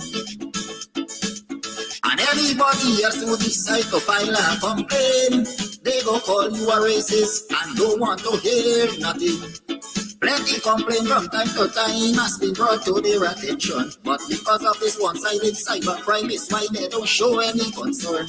There's only one set of people that they really care about, and the people must take the abuse and shut them out. Did that he Amsterdam went to court just recently for an issue that was highlighted by the same ERC. Hi y'all, morning, neighbor, morning. How y'all do? How is everybody? Everybody say yeah. Morning, welcome to another program of GUYANESE Morning Time. It's 7 hours 37 on the 25th day of February in the year 2025. It is 2 days after the official Republic Day date. That's 2 days past the 23rd of February. Of course, the 23rd of February fell on a Sunday. And in Ghana, when we have a holiday falling on a Sunday, then it's observed. It's granted to citizens on a Monday. And so yesterday was not a working day. And I decided to take my yesterday, but I worked. I really worked. I just didn't come live with you guys, but I worked. I did a lot of work yesterday. I worked hard all weekend. Yes, and so even today, you might not believe it, but work started for me since before 5 this morning. And so I'm just off the road. Well, not just. I came off the road in time to come onto the program. I got back in about 7 o'clock and so. So yeah, well, y'all see me in front of these, this microphone. I remind you, it's a dedication, it's an effort, it's a project. I've dedicated myself to doing it. Good. If I don't do it, either something out of my control, or a day like yesterday when I thought, you go at it all the time, you go hard all the time. Well, give yourself a break. So I took a break yesterday. But how y'all been? How y'all do for the mash weekend and so on? A lot of you mash up yourself and mash up your money. I hope I see a lot of people mash up the vehicles and mash up their lives and so on. I hope all of you who are here got through the weekend safely. I hope your relatives and friends got through the weekend safely, and you stayed safe. Sometimes the darnest of things happen and you wonder, how did this happen? Like right here on the sideline down, we have a resident's vehicles parked on the parapet. Sideline down, we talking about, you know. And the vehicle came from the public road and lashed it off the parapet into the trench. Sometime about 6 o'clock yesterday morning. Another car. So you ask yourself how these things happen. If not out of recklessness, a lot of drunk driving and so on. I mean, a lot of people don't like when you talk about these things, but money got to make. Smart man got to hustle. But smart man got to hustle in a responsible way, and the authorities have to ensure that smart man hustling in a responsible way and lives are preserved. And what am I talking about? How can a human being function? And y'all could tell me, because I hope there are lots of young people on this program this morning, or y'all got young people in y'all homes, so they can ask that question so I can get the answer. How can a human being function to operate a motor vehicle after being in a dance hall, imbibing all kinds of things? And I say all kinds of things because it's not only rum that's drinking dance hall, not only alcohol. Molly does get popped, and sugar does get licked, and marijuana does get sucked, and all kinds of things, right? So it's not just alcohol, but people imbibe, and people, you know, they do all kinds of things. They engage in all kinds of activities. But picture you going into a dance hall, let's say at 10 o'clock in the night, and you're coming out at 6 in the morning. It's 10 and 2, 12 and 6, 8 hours. There's a shift you pull in there, a night shift. But you're not just pulling a night shift sitting at a desk or, you know, doing the security rounds. You're pulling a night shift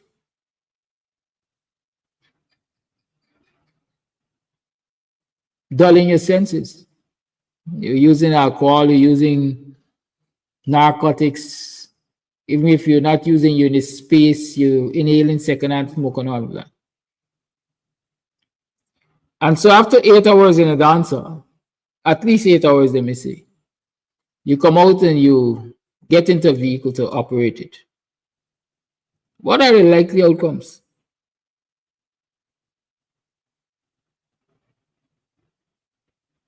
I'm predicting at least one out of 10 persons will get themselves into problems.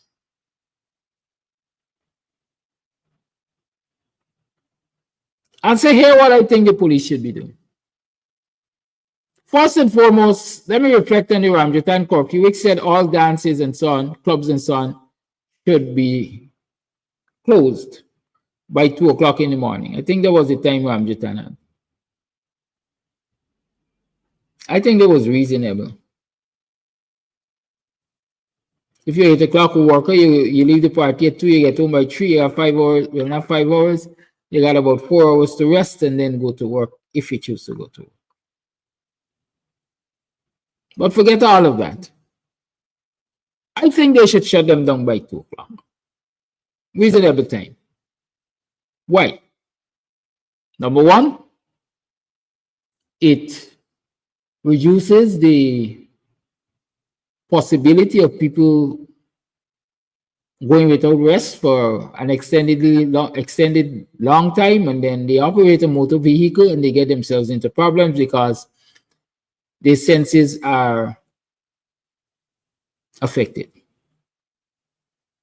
Number two, it allows the people in the neighborhood to get some rest. The people who chose not to go to the dance, they are entitled to some rest. They have a right to quietude in their homes because they chose not to go to the dance. So even if you're going to invade their homes with the loud noises and so on, at least consider by 2 o'clock to give them some time so that they can catch some rest, because they didn't go to the dance for obvious reasons, or in many instances For obvious reasons, they have things to do next morning, so they need a rest.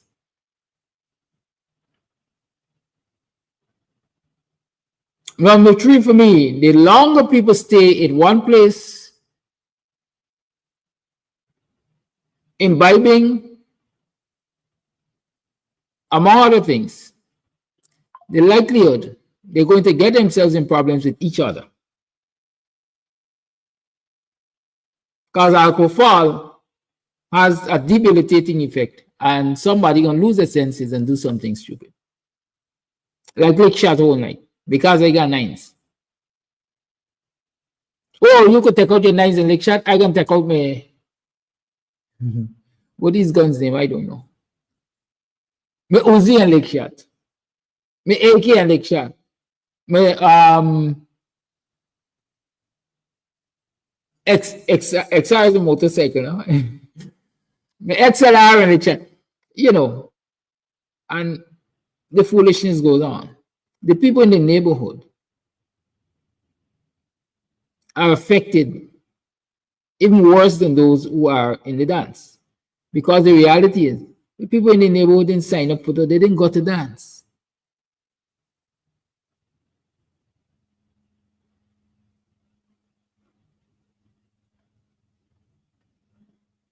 And even when you decide to stop the dance at 2 o'clock, how about policemen or ranks being present in the locale to monitor the state of people who are going to drive vehicles?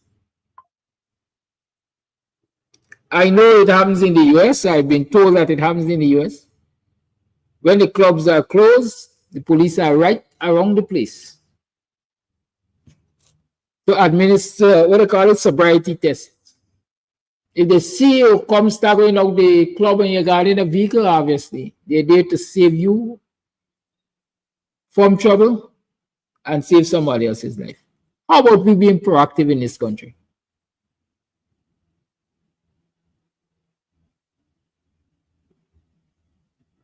Respect the road. That's a signboard I got all over the place with some traffic policeman on it or some commander or something. Respect the road. A lot of people ain't got respect for their lives. How they respect the road? They ain't got respect for other people's lives.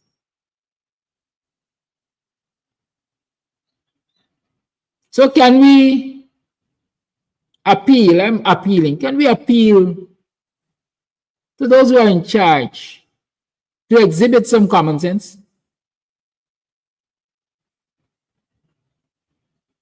And let your friends and colleagues and families and favorites understand, hey man, it's not that we don't like you. It's not that we don't believe you are entitled to fun and folly. But we believe that there has to be a limit. And you must have consideration for the people in the environment, in the locale. So we allow you to have the dance. You could bring the biggest, loudest set that you want. Forget nice nuisance and nice pollution and so. That if other people throw up a set in the yard, a domestic set, and they turn it up a little too hard in the yard, and the neighbor call you, run go down there. Because of nice nuisance. Forget all of that. We allow you to bring the biggest set in the yard, shake down all the people, glass, wear and so in their homes and so on and so forth. But let me do it for a limited time. By 2 o'clock, let the party shut down. Never mind if the next day is a holiday or the next day is matrimony. Everybody is entitled to quietude in their space. They choose not to go to dance, keep them out to the dance. Right? That's my little concern this morning about that.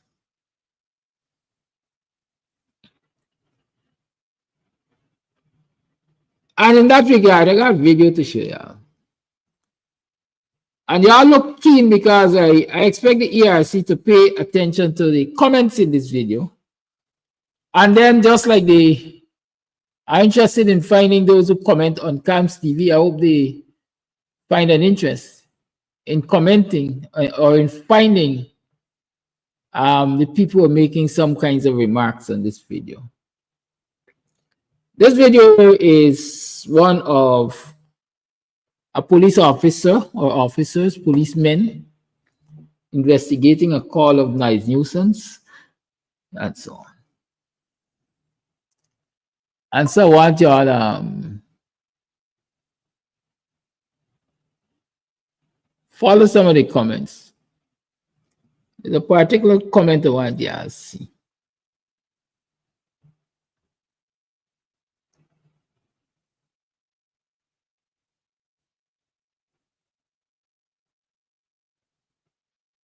Good. Because it's one of them comments that say black man hungry belly. Right?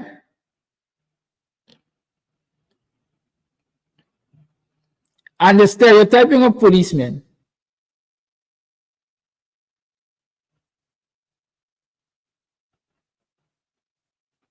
Good. Stereotyping of policemen as hungry belly, them hungry belly black police, and so on and so forth.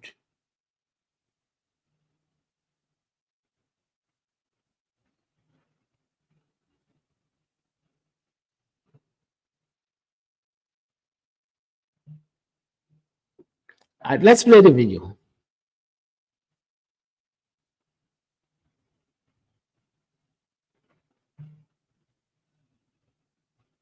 Oh, it needs some sound. Have license, now have nothing, it can't drive, and I'm not gonna take that on the road. I'm not stupid. Park there, the vehicle parked there, now have insurance, now have license, now have nothing, it can't drive, and I'm not gonna take that on the road. I'm not stupid. Yes. All right, sir. This conversation. For what? No. Now usually you tell me to turn on the music and I turn it down. You can't take me to the station, I turn it down. I didn't break the law. You come and you warn me and I turn it down. Where did I still play the music? No, this is not warning, so no, this is your current. No, I know the law. You come, you warn me, you say, okay, you get somebody said, your neighbor said turn on your music, and I did turn it on. I turn it on. I didn't start playing. My name is start for turn. So it's from right, sir? Yes. Hello? I refuse to come in. No, about this fight now. No, get about. I done a report, man. On a report. Yes, I refuse to come to the station. What's your name, sir? Chand Prasad, Fire Tree DWM North, West Coast Demerara. This is my premises.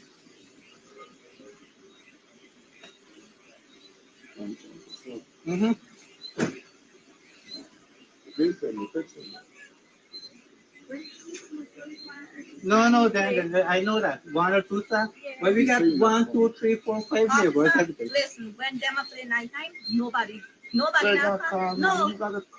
Okay. No. Relax. All right, several comments I want to make on that.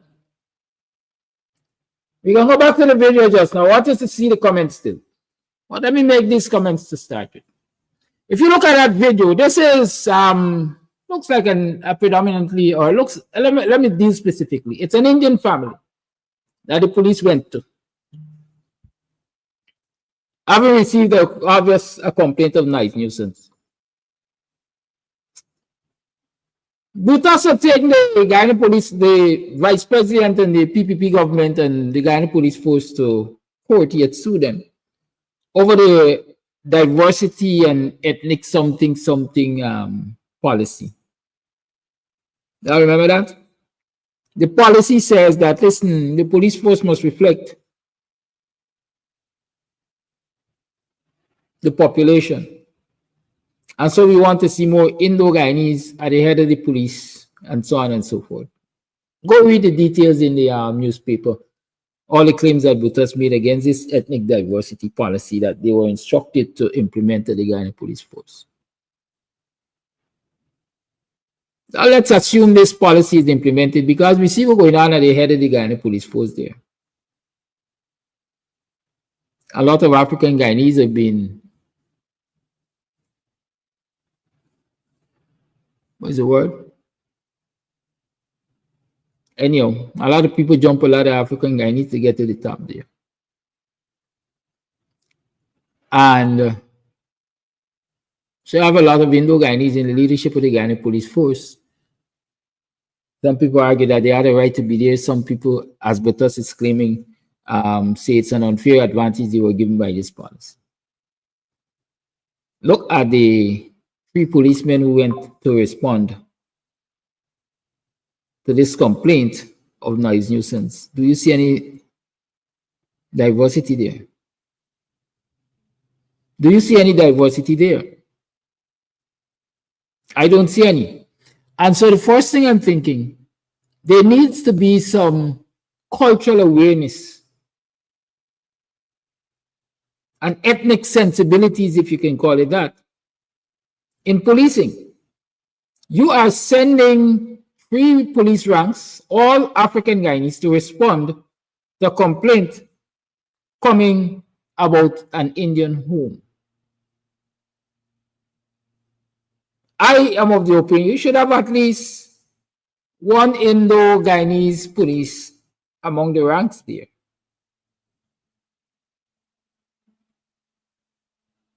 So even if they choose to disrespect them black man, the possibility is they're going to show a little respect for their own and listen to the reasoning of their own.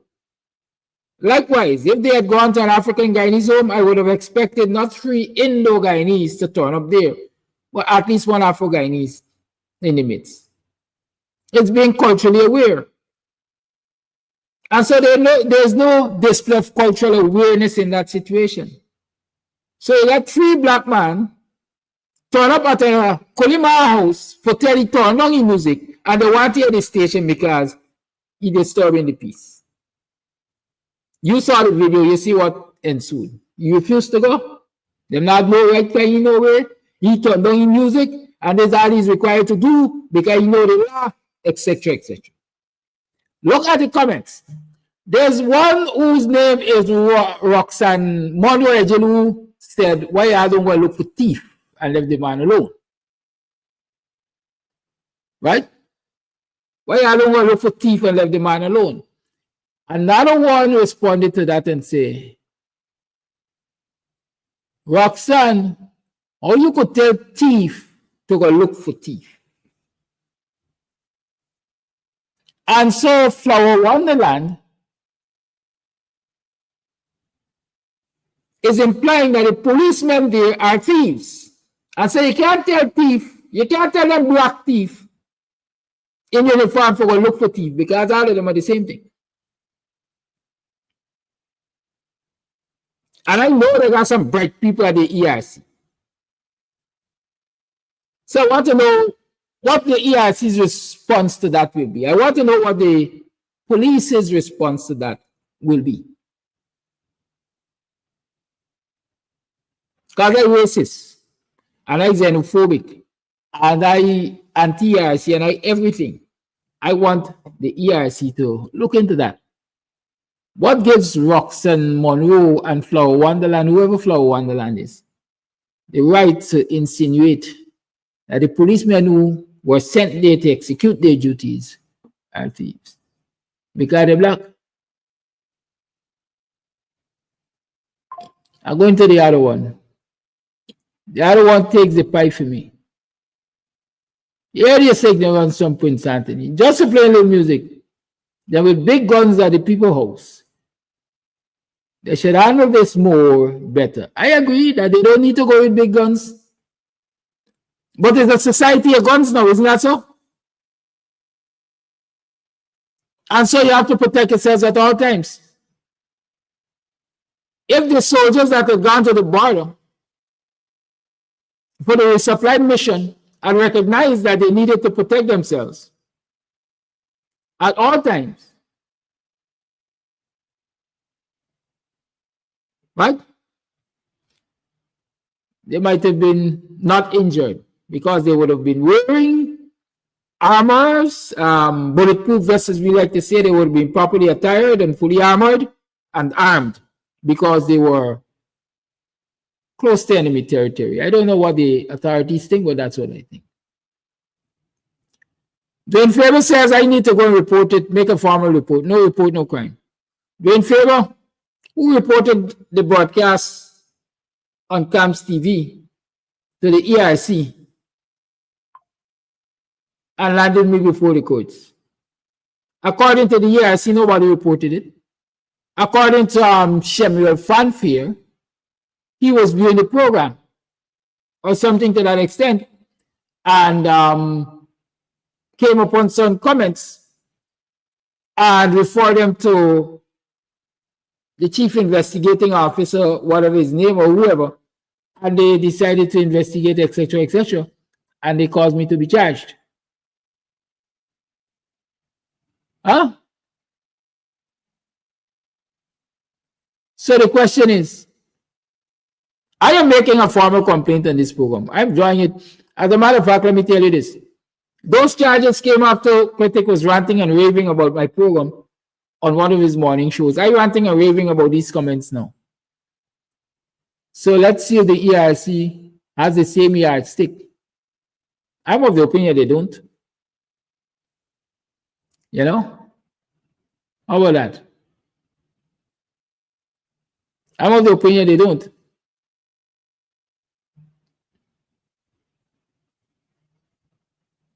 So let's see about these, let's see if they have the same yardstick. Samuel Fanfare, I hope he is listening so that he can come upon these views and refer them to whatever the investigating officer's name is, so that they can do what they got to do in terms of investigating this. How about that? Anyways, I'm not going to spend too much more time looking for the comments. Like I said, I was reading a few and sharing them with you. But there's this one that took the pipe for me. It says, Gia fried rice.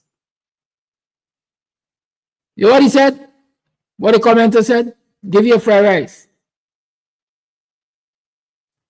Give you a fried rice. Again, what does that insinuate? Them three hungry belly black man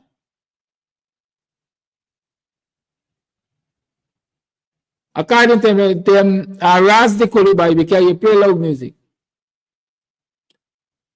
And so in order to get rid of them, look at Paul Ragabir. Paul Ragabir said the policeman needs a raise. The policeman needs a raise, 5,000. Look at the comment there. Right? So the policeman needs a raise, 5,000. In the same vein that one say, give you fried rice.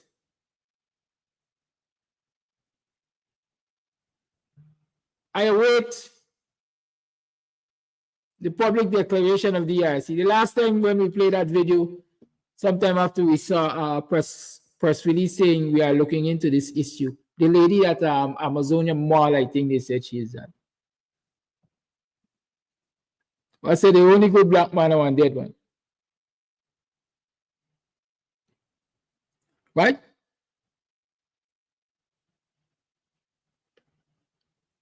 I just want you to pay attention to those. Don't go no way. Let them summons you for court. Of course, that's your lawyer talking to you. Good. Look at Bobby Hardin in legit. It's money they want. The one thing I've come to recognize in this country,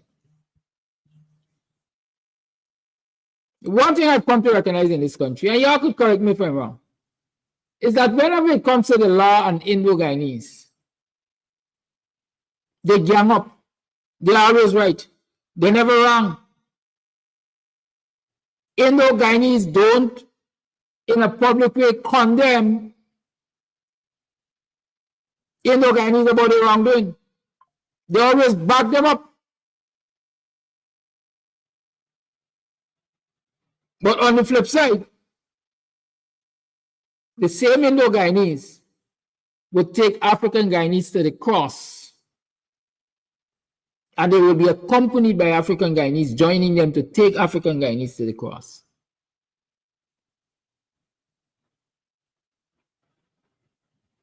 The behavior wrong, man.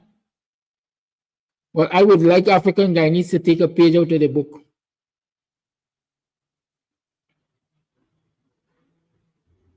Because if one set of people could behave as they will and get away with it, I think the other set should try the same thing.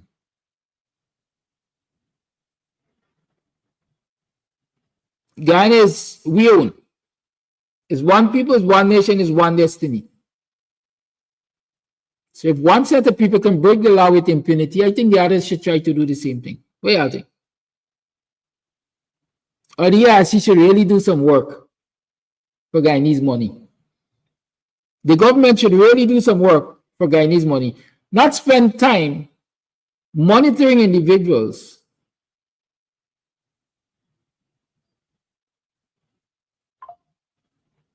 micromanaging institutions. They should really do some work for Guyanese money. Which kind of serious government locks children out of a sports ground because they requested assistance from a quote-unquote philanthropist, somebody who got a little money to give away, share around, whatever. Even in Colombia, Pablo Escobar was spreading his wealth. I never read one day where the government, the Colombian government actually tried to prevent Escobar from assisting even the national football team. Because apparently he was a football fan, he was causing to be established and supporting football teams around the country and so on and so forth. Even the national football team. I don't see any place, I have not read any place where the government prevented it or even attempted to prevent it. They could say perhaps they were in bed with Pablo Escobar. In Guyana, a man who has been reaching out, or who poor people, disadvantaged people have been reaching out to get help, and he has been generous to them. Turn up to give assistance to a football team that requested assistance from him, only for the team to be locked out of the sports ground. Because the powers that be, Bacalayan and the rest, determined that, hey, this man should not be allowed to upstage us, despite the fact that we are not doing what we're supposed to do. I remember policy coming out of the Ministry of Education, Mrning Satira Gyal, that says if anybody wants to donate or contribute anything to the school, they must first get permission from the Ministry of Education. In response to that same person giving gifts to school at that time. And the gifts were better than those that were being given to the schools by the government utilizing the people's money. So like the policies in sports and education and a lot more things, housing and everything, will be shaped according to how this man behaves. And so this man should be the director, the CEO of the government. Let them emulate his behavior.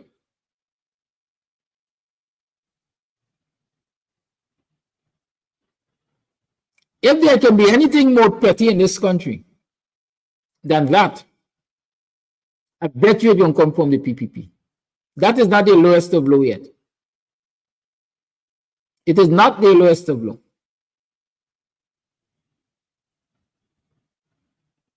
When you look at the PPP's behavior, you know that they're running scared. They're scared of so many things.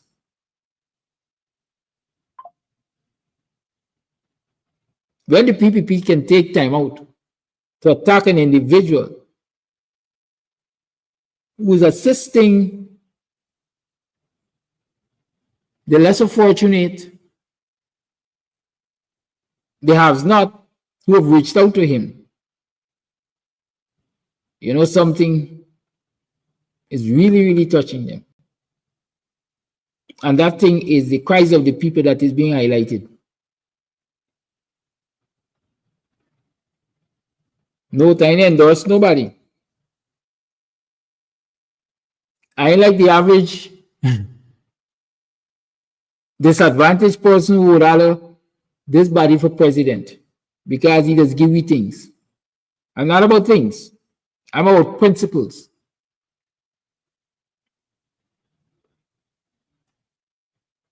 I have my own opinion.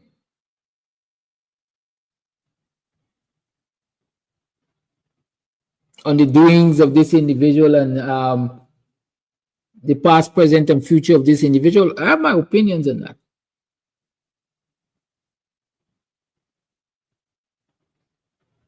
But we have to examine the attitude and behavior of our government and hold them accountable.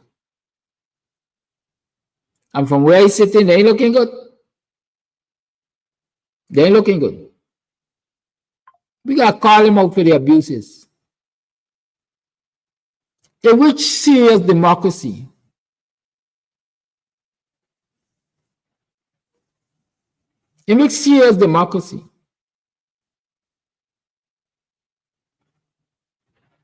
do you have a national celebration, a national observance like Mrning, the country's 55th Republic anniversary?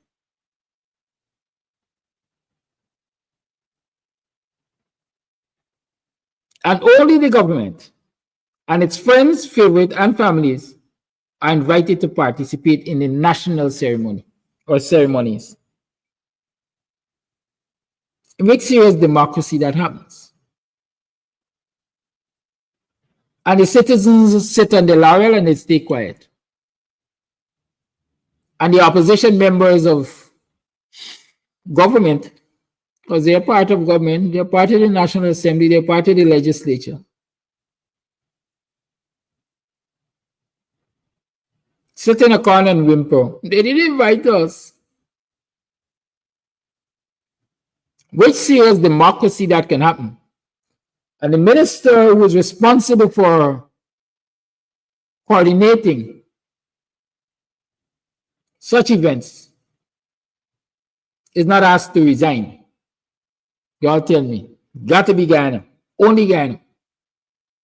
And so again, Batty Lion, Charles Ramson, has failed. Has exposed his hand.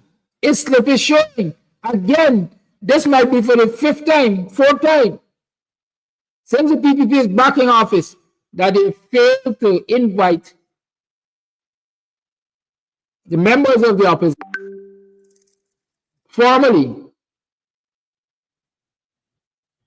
to national observances. You know where they also failed to invite them to? The energy conference that has just concluded. Assuming it has concluded, I know it was a few days on. They failed to invite them. An energy conference being hosted by the government of Ghana, an oil producing country. And the people who might be the government in waiting are not invited. And that is allowed to slide. People are only whispering. That is allowed to slide. In some places, that damn conference wasn't going to go on because people were going to storm it.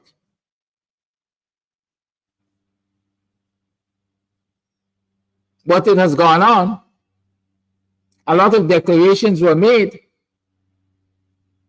A lot of things were said. But opposition representatives weren't there to be part of that conference. But we good with that.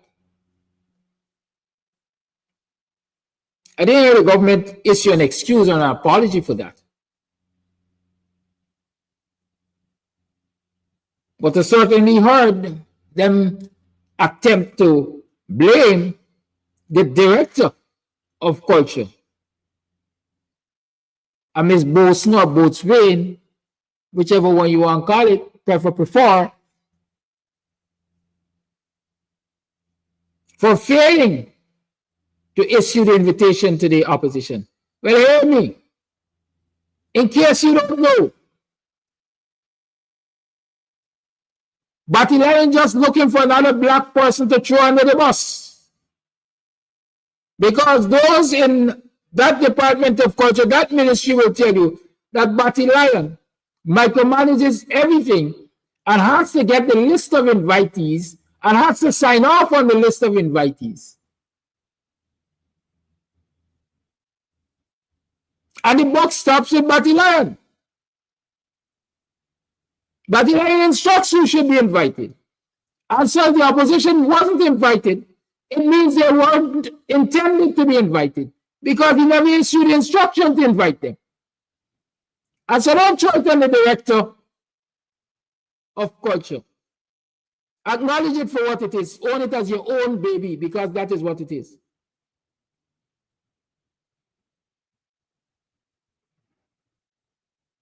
These folks are treating the business of Guyanese as a private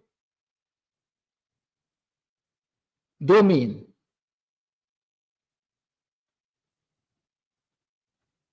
And are being excessive in the dictatorial attitudes. And don't give a rat's tail about the embarrassment that they bring into this country, much less themselves, or much more themselves. But Guyanese are sitting and we are quiet on it. I noticed there are a series of protests against Trump's executive orders and this and that and the other. That is what happens in a democracy. What is happening here is nothing close to democracy. Nothing. Somebody says it's a caste system. I don't know. I want to believe it's worse than caste. But there's a solution on the road. And that solution has to be a determined the PPP out of office. You want to go live? I'm about to open up the lines.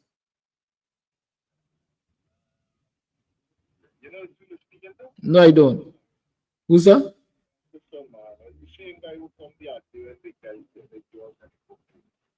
Okay.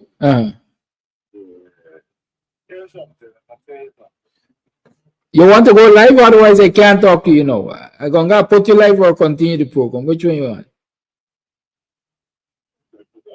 Good, all right.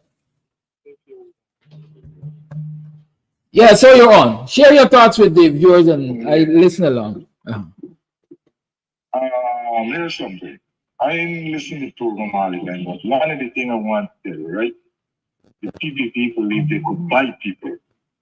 But I want you to know, right? This election here, you have to work. No matter what they try to do, they're still vindictive to their own people and other people. They want to control you, dictate, and everything, and it is very bad. A dictator government can't rule for everybody. That's all I have to say. Thank you. Yeah. Otherwise we can talk later. Good. I get out the program at about 9:30. You can call me after. Good. Yeah, so the lines have been open. The lines are open. You're free to call and let's talk about these things. This and that. It's Monday morning, this and that. I see one, listen, man, I must apologize, you know. I'm not big on apologies because I usually say the damage is already done. Right? The damage is already done. So why do the deed and then apologize? Because you could. Huh? But in the instance of Rakesh Singh, I have to offer him an explanation. You see, a contract is a contract. And so when you sign a contract, people are expected to do specific performance. We agree to this, we agree to that. You do your part, I do my part. Once you fulfill your end, I fulfill my end, we can go our separate place. And so let me explain to Rakesh. Well, I never mind you. I never mind you, Rakesh. The arrangement that you came out of was a business arrangement me and your mother had. In other words, we had a fair pitching arrangement. And so she was supposed to take care of you, who became the problem. And since she didn't, I can't continue to contribute to that problem. That wasn't a contract. So I understand your vex, I understand you feel and regret, you understand, I mind you. But don't come calling me a zombie. Me tell you, Daddy. Well, by default, because that wasn't the arrangement, Rakesh. So I ask you, Mama, who zombie this? Call your life. Yes, good morning to you. Good morning to you and all my black brothers and sisters in Guyana. Can I announce my name? You do that. Yes. My name is Flat Garden, calling in this morning. Now, serious. Let me remind my black brothers and sisters. The PPP control the business people, and the PPP control the business people. The PPP control the business people, and the PPP control what government. They will never remove that 2 o'clock after that 2 o'clock because they all are one. Let me remind my black brothers and sisters that when the Holy Woman from Bobby said that on Rebellica, on Rebellion and all thing, Jadio introduced it and strengthened it and let people know you have all right for say. Where was that Flat Garden?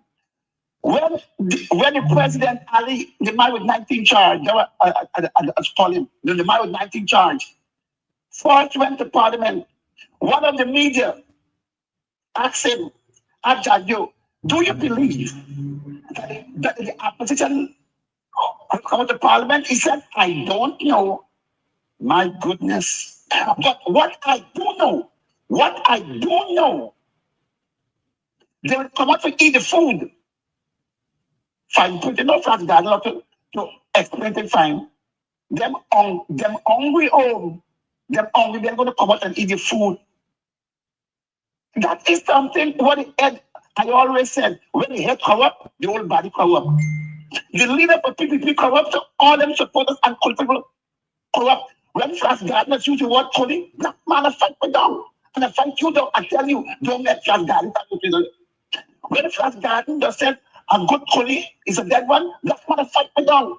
Now the collie girl comes and hey, black man, one good black man, dead one. Are you still there? Yes, we are. 1 more minute. Let me go out and thank Mr. Winston Jordan this morning for what she has done. What Mr. Winston Jordan did. Mr. Winston Jordan, on the behalf of me and my niece and nephew, who are 18 years old, could receive $100 before they're dead. Get something from our God forbid. Get something from the idle money. Because of Mr. Winston Jordan, make it possible. If you're listening this morning, thank you. I love to give credit where credit is. Nobody never come out and said nothing but thank Mr. Winston Jordan for making son of a doctor who are 18 years old, get $100,000 in an army. And he goes so far and said, look, and the government must provide for even to them, homeless must get the money too. That is why I love this program, #1 program, because this is the only program that gives Flat Garden for talk and something he managed me too and tell me, hey, stop that nonsense. But it's tough love for Flat Garden. I love that. Let me correct Mr. Wayne for the night program for me. Oh, we must and you must thank the social media to make the government. No, nonsense, Wayne. Nonsense. I love you, but nonsense. It's not the media. It was the media. They were getting money since 2021, 2022, 2023. Because of Mr. Winston Jordan, make every young 18-year-old get that money. You're supposed to say, thank Mr. Winston Jordan. You see, black people don't like to give credit when it belongs to. Black people love to call them so much. That's why they take advantage of us, because they know they could get away with murder. And we still love them. When young black boy come out, oh, this is me, on the 1,000 check, thank God for the government is good. I laugh. I laugh. Why I laugh? Because I say, look at that fool. My little young black brother, look at that fool. Praising the wrong person. That you only give money because of election. When he mentioned 40,000, but it's not because of no media, but because of Mr. Winston Jordan, who said it is more better and wise that everybody gets something. Let every 18-year-old get something. Why no one can come out and thank Mr. Winston Jordan? And to all those teenagers who get $100,000, it is no excuse now for you to have a bank book in your name. I'm sharing what my grandmother teaching me as a young man growing up. That $100,000, you all could get a bank book. Each one of you, I put $25,000 inside there, leave it there. You don't have to mind it. But 2-3 years you go back, you will see that couple more thousand on it, and you could even start a business because the bank are going to lend you money on that. However, you begin to feed into it. Young people get a bank book with $100,000. Use that money wisely, not foolishly. Also, remember your grandmother, your grandfather. If one of them alive, or if one of them, give them a Granger. Remember, they was there for you all time, and then the first blessing you get from God, $100,000. Give your mother and your father to if both of them alive. It's only 20,000. So what? They invest more than 20,000 to you. Give them 5,000 a Granger, we call it. And then you will see the blessing. But don't forget, get the bank book. Get the bank book. That is my message this morning. Thank you for your time. Thank you for your call.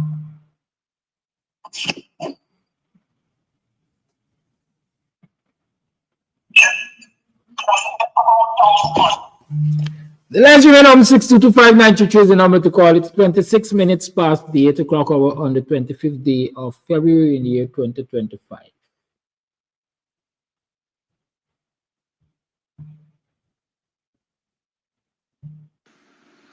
Kadaki, good morning. Something is wrong with your audio. Something is definitely wrong. We are not hearing nothing. Please rectify that. Thank you. I got some stories I'm going to tell you all eventually. You can't talk them now. But y'all going to hear them.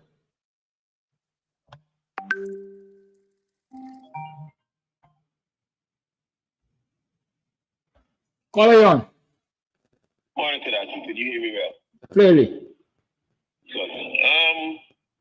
Where is the, I'm referring to this woman, the senior woman who made that statement the other day. He said, please not share it. Right? But where is it? We're not sharing when Obunsi and Rhonda said what they said.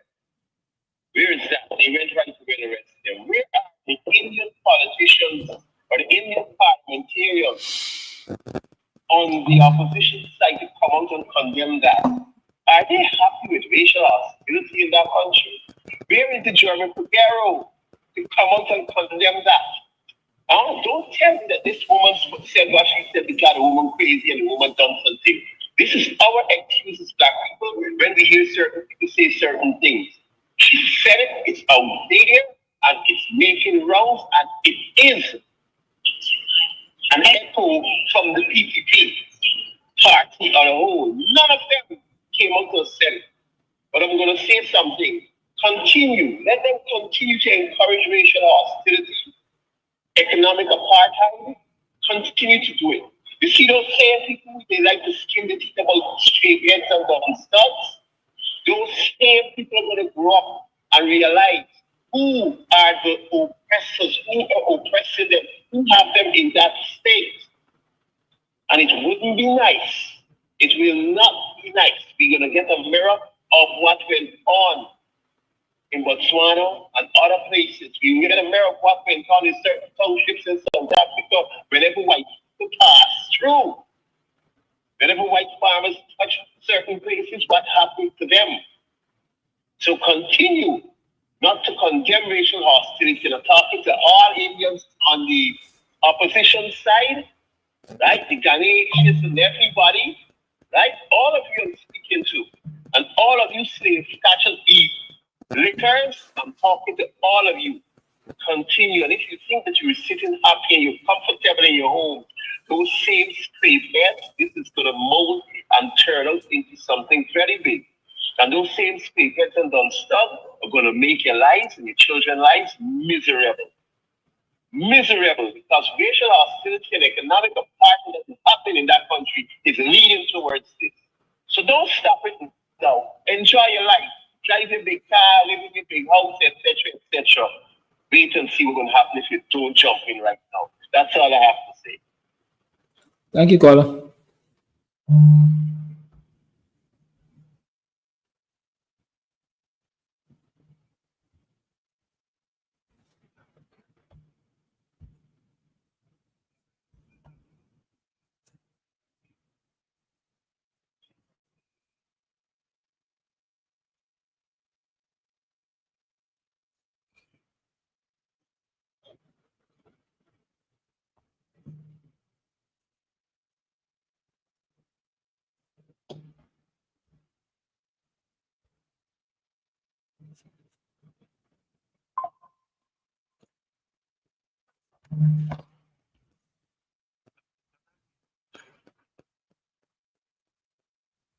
I get in an issue here. I want to play a voice note. It's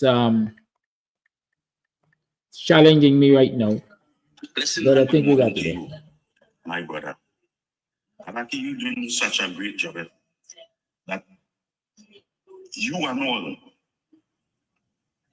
don't believe or know what it is you and Dr. Hines doing. And I can't find words. But anyhow, let me get at the point. Last night I watched Dr. Hines show with this African guy. His name is James Button. And he's a superstar. But he is not as a superstar. Karate, this man make an utterance stating that from Chedi come right down to Ifan. Ifan is the only man who does go out in community and meet people and hitting them on the chest. And so what wrong with that? What wrong with that? Not say anything. But Forbes used to go in festival city on horse.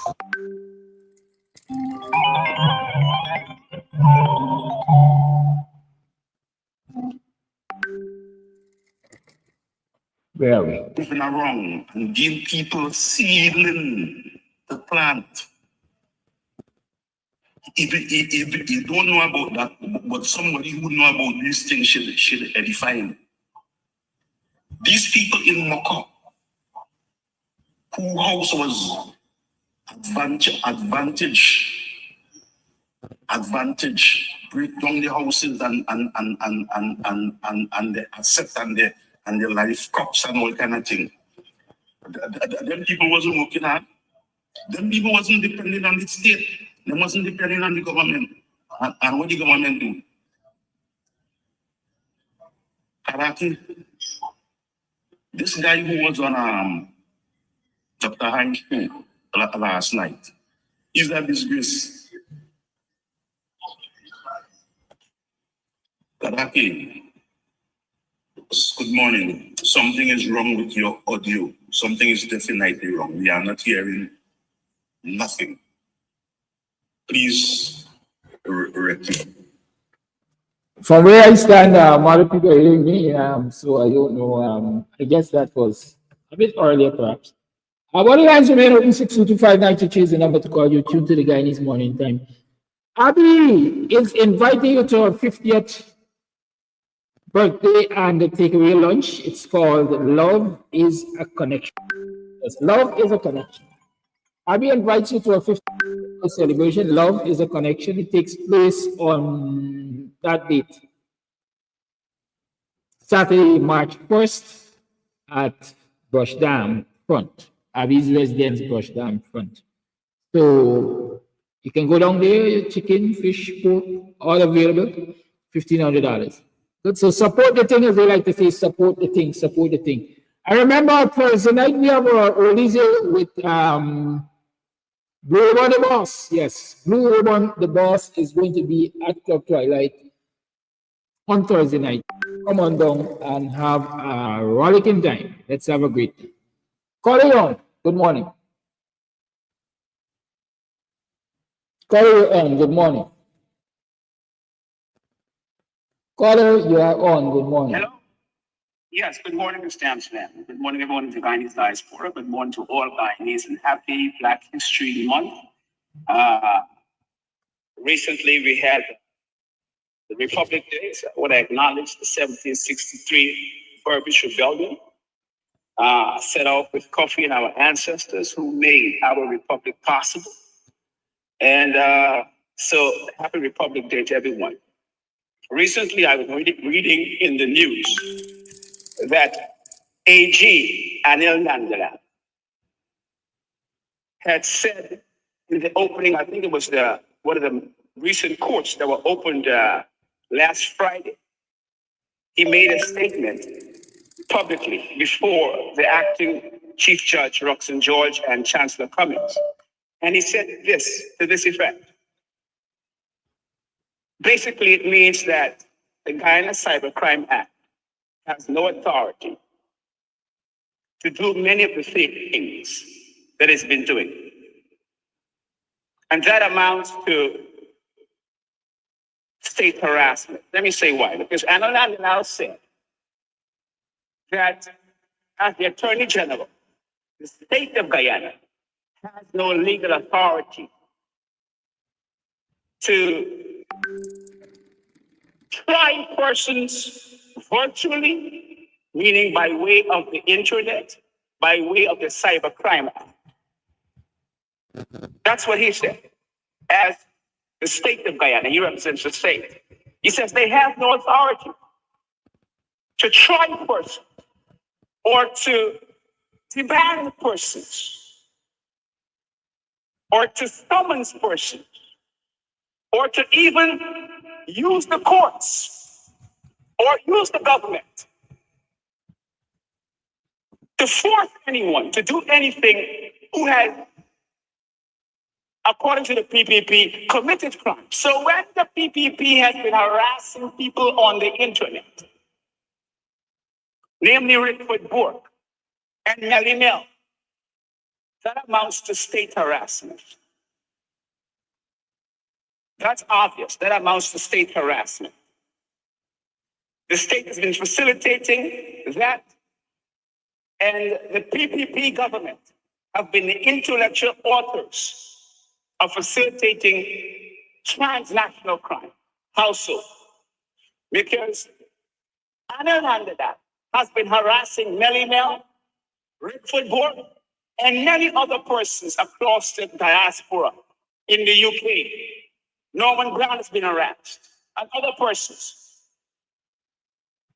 That to harass those persons using the force of the law is a transnational crime from one country into another. You cannot police people like that and don't have the authority. So it's transnational crime and harassment. And that's why I've said over 9 months ago that the PPP government has been persecuting people, persecuting Guyanese, using the state to persecute persons. And that's what Anil Nandalal is alleging now. Or not alleging, that's what he's saying. That's what he's saying. And that should not be allowed to stand. As it is, persons can now sue the state. Persons can now sue the state for the harassment. Let me not forget that the ERC is also complicit in this. Because they have been upfront, Charlie, harassing persons on the internet. And I might think that we may want to consider Mudwater also, even though his situation, he went to court in Guyana we may want to look at all those types of persons who have ever received an internet call from the ERC in any capacity regarding this show. The man on the seawall who was alleged to have said something about heads on the seawall. That is harassment to the highest. Okay, now, having said that, a few months ago I spoke about we should take the NRF fund to the courts. And we always talk about these things. We should take someone to the court. I was glad to hear Mr. Terrence Campbell is pushing a case.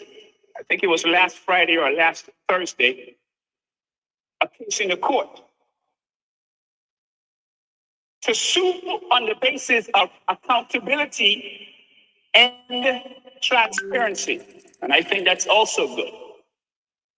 What I would have hoped to see was, rather than the case being placed in the Guyanese court, I think the proper place or the preferable place, in my opinion, should have been the New York or the United States State Court. First, the state. Here is why the state. Because the money is in, I think it's in New York. So if it's in New York, then the state court should be the proper place to take that suit. If Mr. Cameron is listening, something to consider, sir. We appreciate your great work. Why? Because while Guyana made the NRF fund, you have to place the suit where the violation is happening. One may say, but Coffee, the violation is happening in Guyana. Yes. But you can't try the devil's courts in hell. I would rather try it where we have a better chance and we also have proper jurisdiction and standing. How so? Because New York Bank, or the bank where it is, or the state where it is, has a responsibility for due diligence. What does that mean? It means that if I leave a child with the babysitter and the child does something dangerous to harm the child, the parents may be responsible at home, but the babysitter is even firstly responsible because the state, as the babysitter of the NRF fund, has an obligation because it's a fund. See, therefore the bank has fiduciary or has responsibility to see that that fund is managed properly. The Bank of New York or the state has the responsibility. The Treasury Department of the United States, that's why President Granger prudently placed it over there. We must consider that, Mr. Campbell. Mr. Granger placed it over there because he didn't want to place it in the Bank of Guyana. He could have placed it in the Caribbean Bank, in the Caribbean Bank, but he placed it in an American bank because he wanted those accountabilities and transparencies and other things to be protected. So the state of New York or the federal government, either or, respectively, have oversight to make sure if that money is being spent, it's being spent premised upon the purpose of the fund. And if we're saying separately, in addition to transparency and accountability, I'm also saying specifically that the bank has a responsibility because we have been complaining in our lawsuit, we should say, that the money has been spent, but it didn't spend it on the people of Guyana. President David Arthur Granger put that money for the people, and the people are saying, we can't even get it. And look how much time we're trying to get this 500 US. So I think there needs to be more specificity to a lawsuit or an adjoining lawsuit to be placed in New York State regarding that matter of the lawsuit. Once again, Mr. Amsterdam, there's another issue with regards to Coffee, save it for next day. Okay, the cash grant issue. Thank you, sir, and thank you for giving me the time. Thank you for your call. The lines remain open. 625-933 is the number to call. You tune to the Guyanese Morning Time. Morning, Brother Kidaki. Morning, viewers. Morning, all right-thinking Guyanese throughout the length and breadth of this country. And Brother Kidaki and viewers, this ERC and the DPP, they are a family connection institution, you know. It's husband and wife. So these people are placed there to send black people to prison and to keep black people down. Black people mustn't step up in this country. You understand me? And go let the ERC go to hell and the DPP because Brother Kidaki and viewers, this ERC and the DPP, they are a family connection institution, you know. It's husband and wife. So these people are placed here to send black people to prison and to keep black people down. Black people mustn't step up in this country. You understand me? And go let the ERC go to hell and the DPP because they are one of the most racial institutions in this country. They're showing the ugly every time. Some African person get up and speak whatsoever they're supposed to speak for and speak to. You understand me? We're speaking for our rights. As a Malian, criminal senator, it's freedom of speech. You're not against nobody for talking what they want to talk about. That is a puppy show. They want the biggest puppy show of this guy. So why are you going after black people? Dr. Heinz speak about the boot liquor, the body liquor. Y'all in a night. Y'all just play like if y'all in a night because y'all want to get a black people votes. But listen, y'all gotta go back to the drawing board start for that. Y'all ain't get through it though. Because it's only 3 persons that stand up and talk about that things. 3 persons that we see and that we know. Understand me? That's boot liquor from Linda and German. And the man was flipping and flapping the ex-mayor. You understand me? And that's Lick Batty, James Bond, from Mrning. They say that he catching in Mrning, but they don't realize because the word that times spread across this country, it raised black people up so high. Pick up to the WPA, pick up to Dr. Heinz and the PNC, and whoever want the Chinese PNC. This you understand me? Kudos to Mr. Mohammed for embarrassing this installed government on its outreach. You understand me? They can't take it no more. Pick up to Mark Benz with the song, I can't take it no more. Yes, the song is true. The song is hurting them. It's exactly what we see what's going on in this country, Guyanese people. Guyanese people, pick up to all the social media. And Caesar, pick up to yourself on your program Saturday night. On all the rest of Saturday night, very, very, very, very interested. They're stepping up the tempo, man. Pick up to Melly Mel, pick up.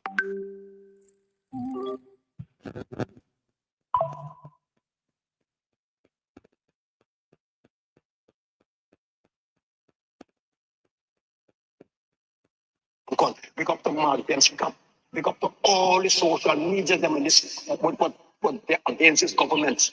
What exposing this government to the extent. We can't take it no more. Listen, this song here, I want this song was played on social media. Oh many more, oh Jah, I must carry this load. So many sons lost in the slaughter. They blood running in the street like water. Black people blood. They see them slave what they got with them when they can't deliver. That will happen to them. How many more until it ends? They say, how many more Jah must carry this load? Oh no, how many more Jah? We mustn't track down Zion. Whoa, black people, and the police force where you see going down that youth man.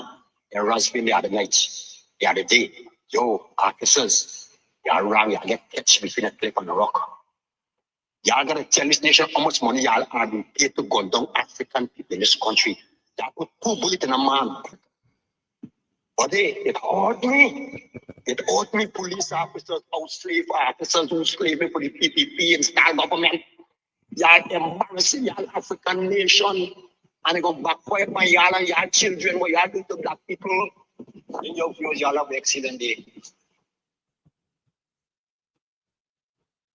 Thank you. It's now 12 minutes to the 9 o'clock hour. You're tuned to the Guyanese Morning Time. I am your host, Kidaki Amsterdam.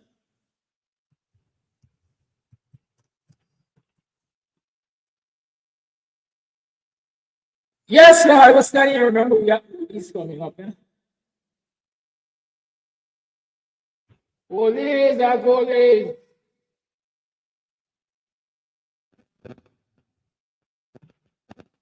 Yes, Oldies fans, Club Twilight and Blue Ribbon present Thursday Dancing Oldies. Real big people oldies from Thursday, February 27th at Club Twilight Sideline and Buxton. Yes, come on out. Let's go way back to the past. Thursday night oldies at Club Twilight Sideline and Buxton North with Blue Ribbon the Boss and the Club Twilight family. Come on down.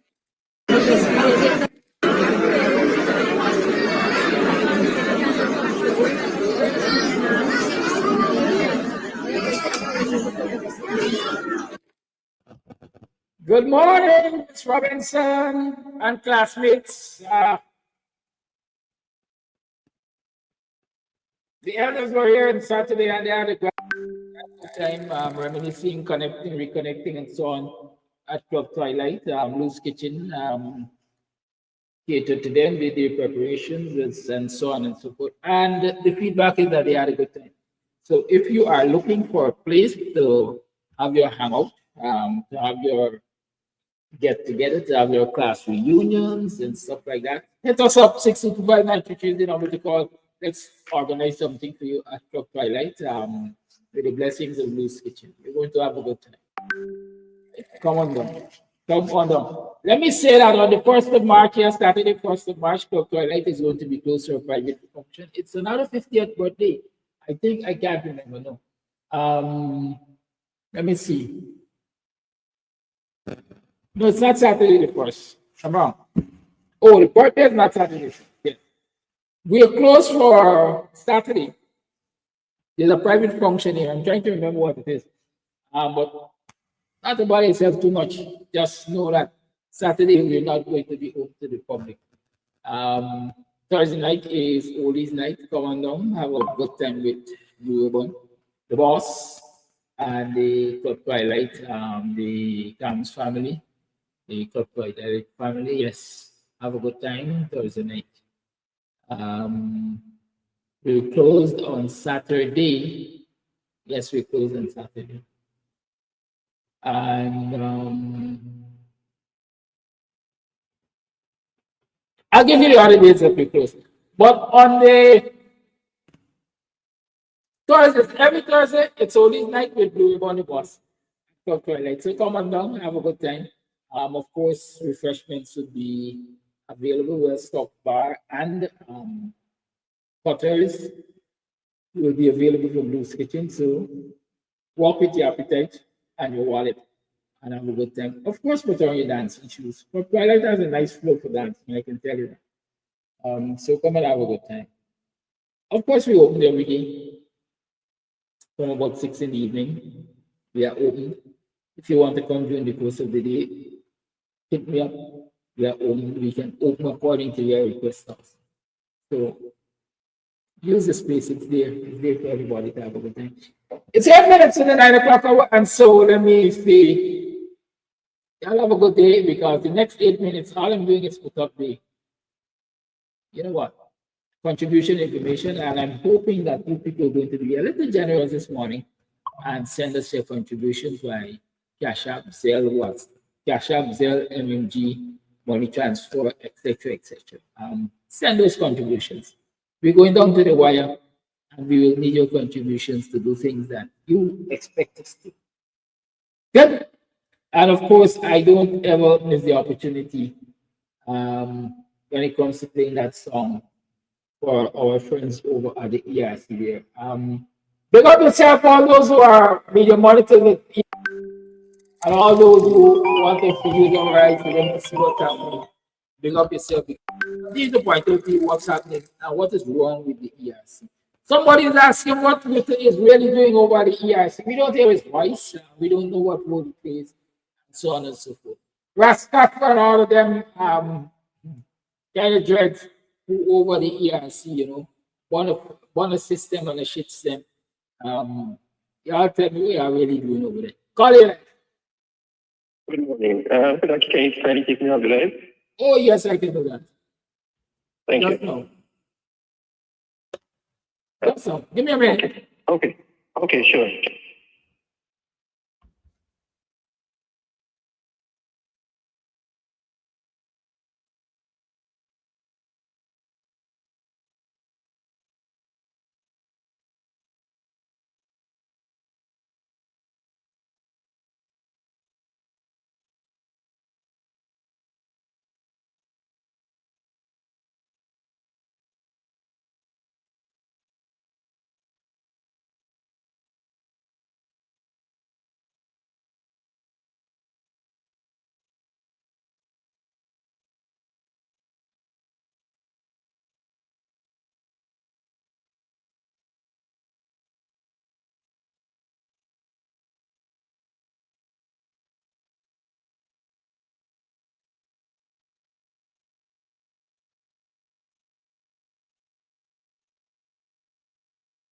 Yes, Oldies fans, Club Twilight and Blue Ribbon present Thursday Dancing Oldies.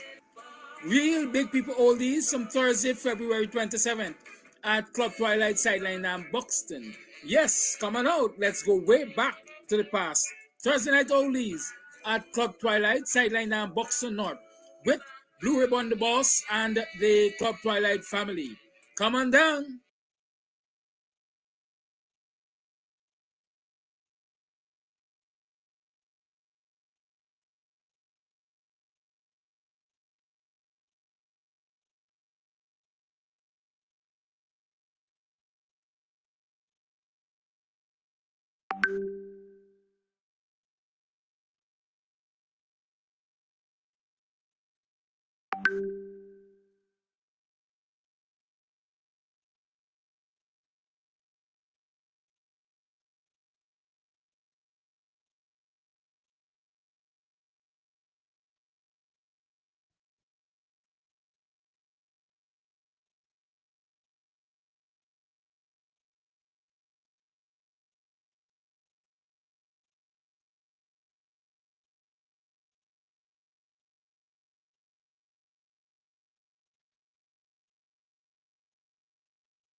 Planning a party?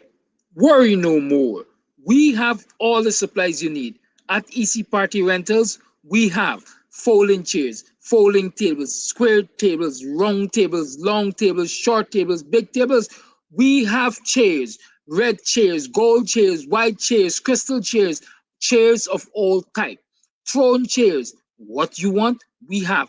Food warmers, coolers, ice, beverages. At EC Party Rentals, we have what you need to have a good time. You plan the party, we do the work. Call us 622-5933. Easy Party Rentals. Let's keep your party going.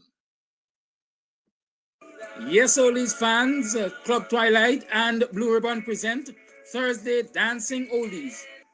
Real Big People Oldies from Thursday, February 27th at Club Twilight Sideline and Buxton. Yes, come on out. Let's go way back to the past. Thursday Night Oldies at Club Twilight Sideline and Buxton North with Blue Ribbon the Boss and the Club Twilight family. Come on down.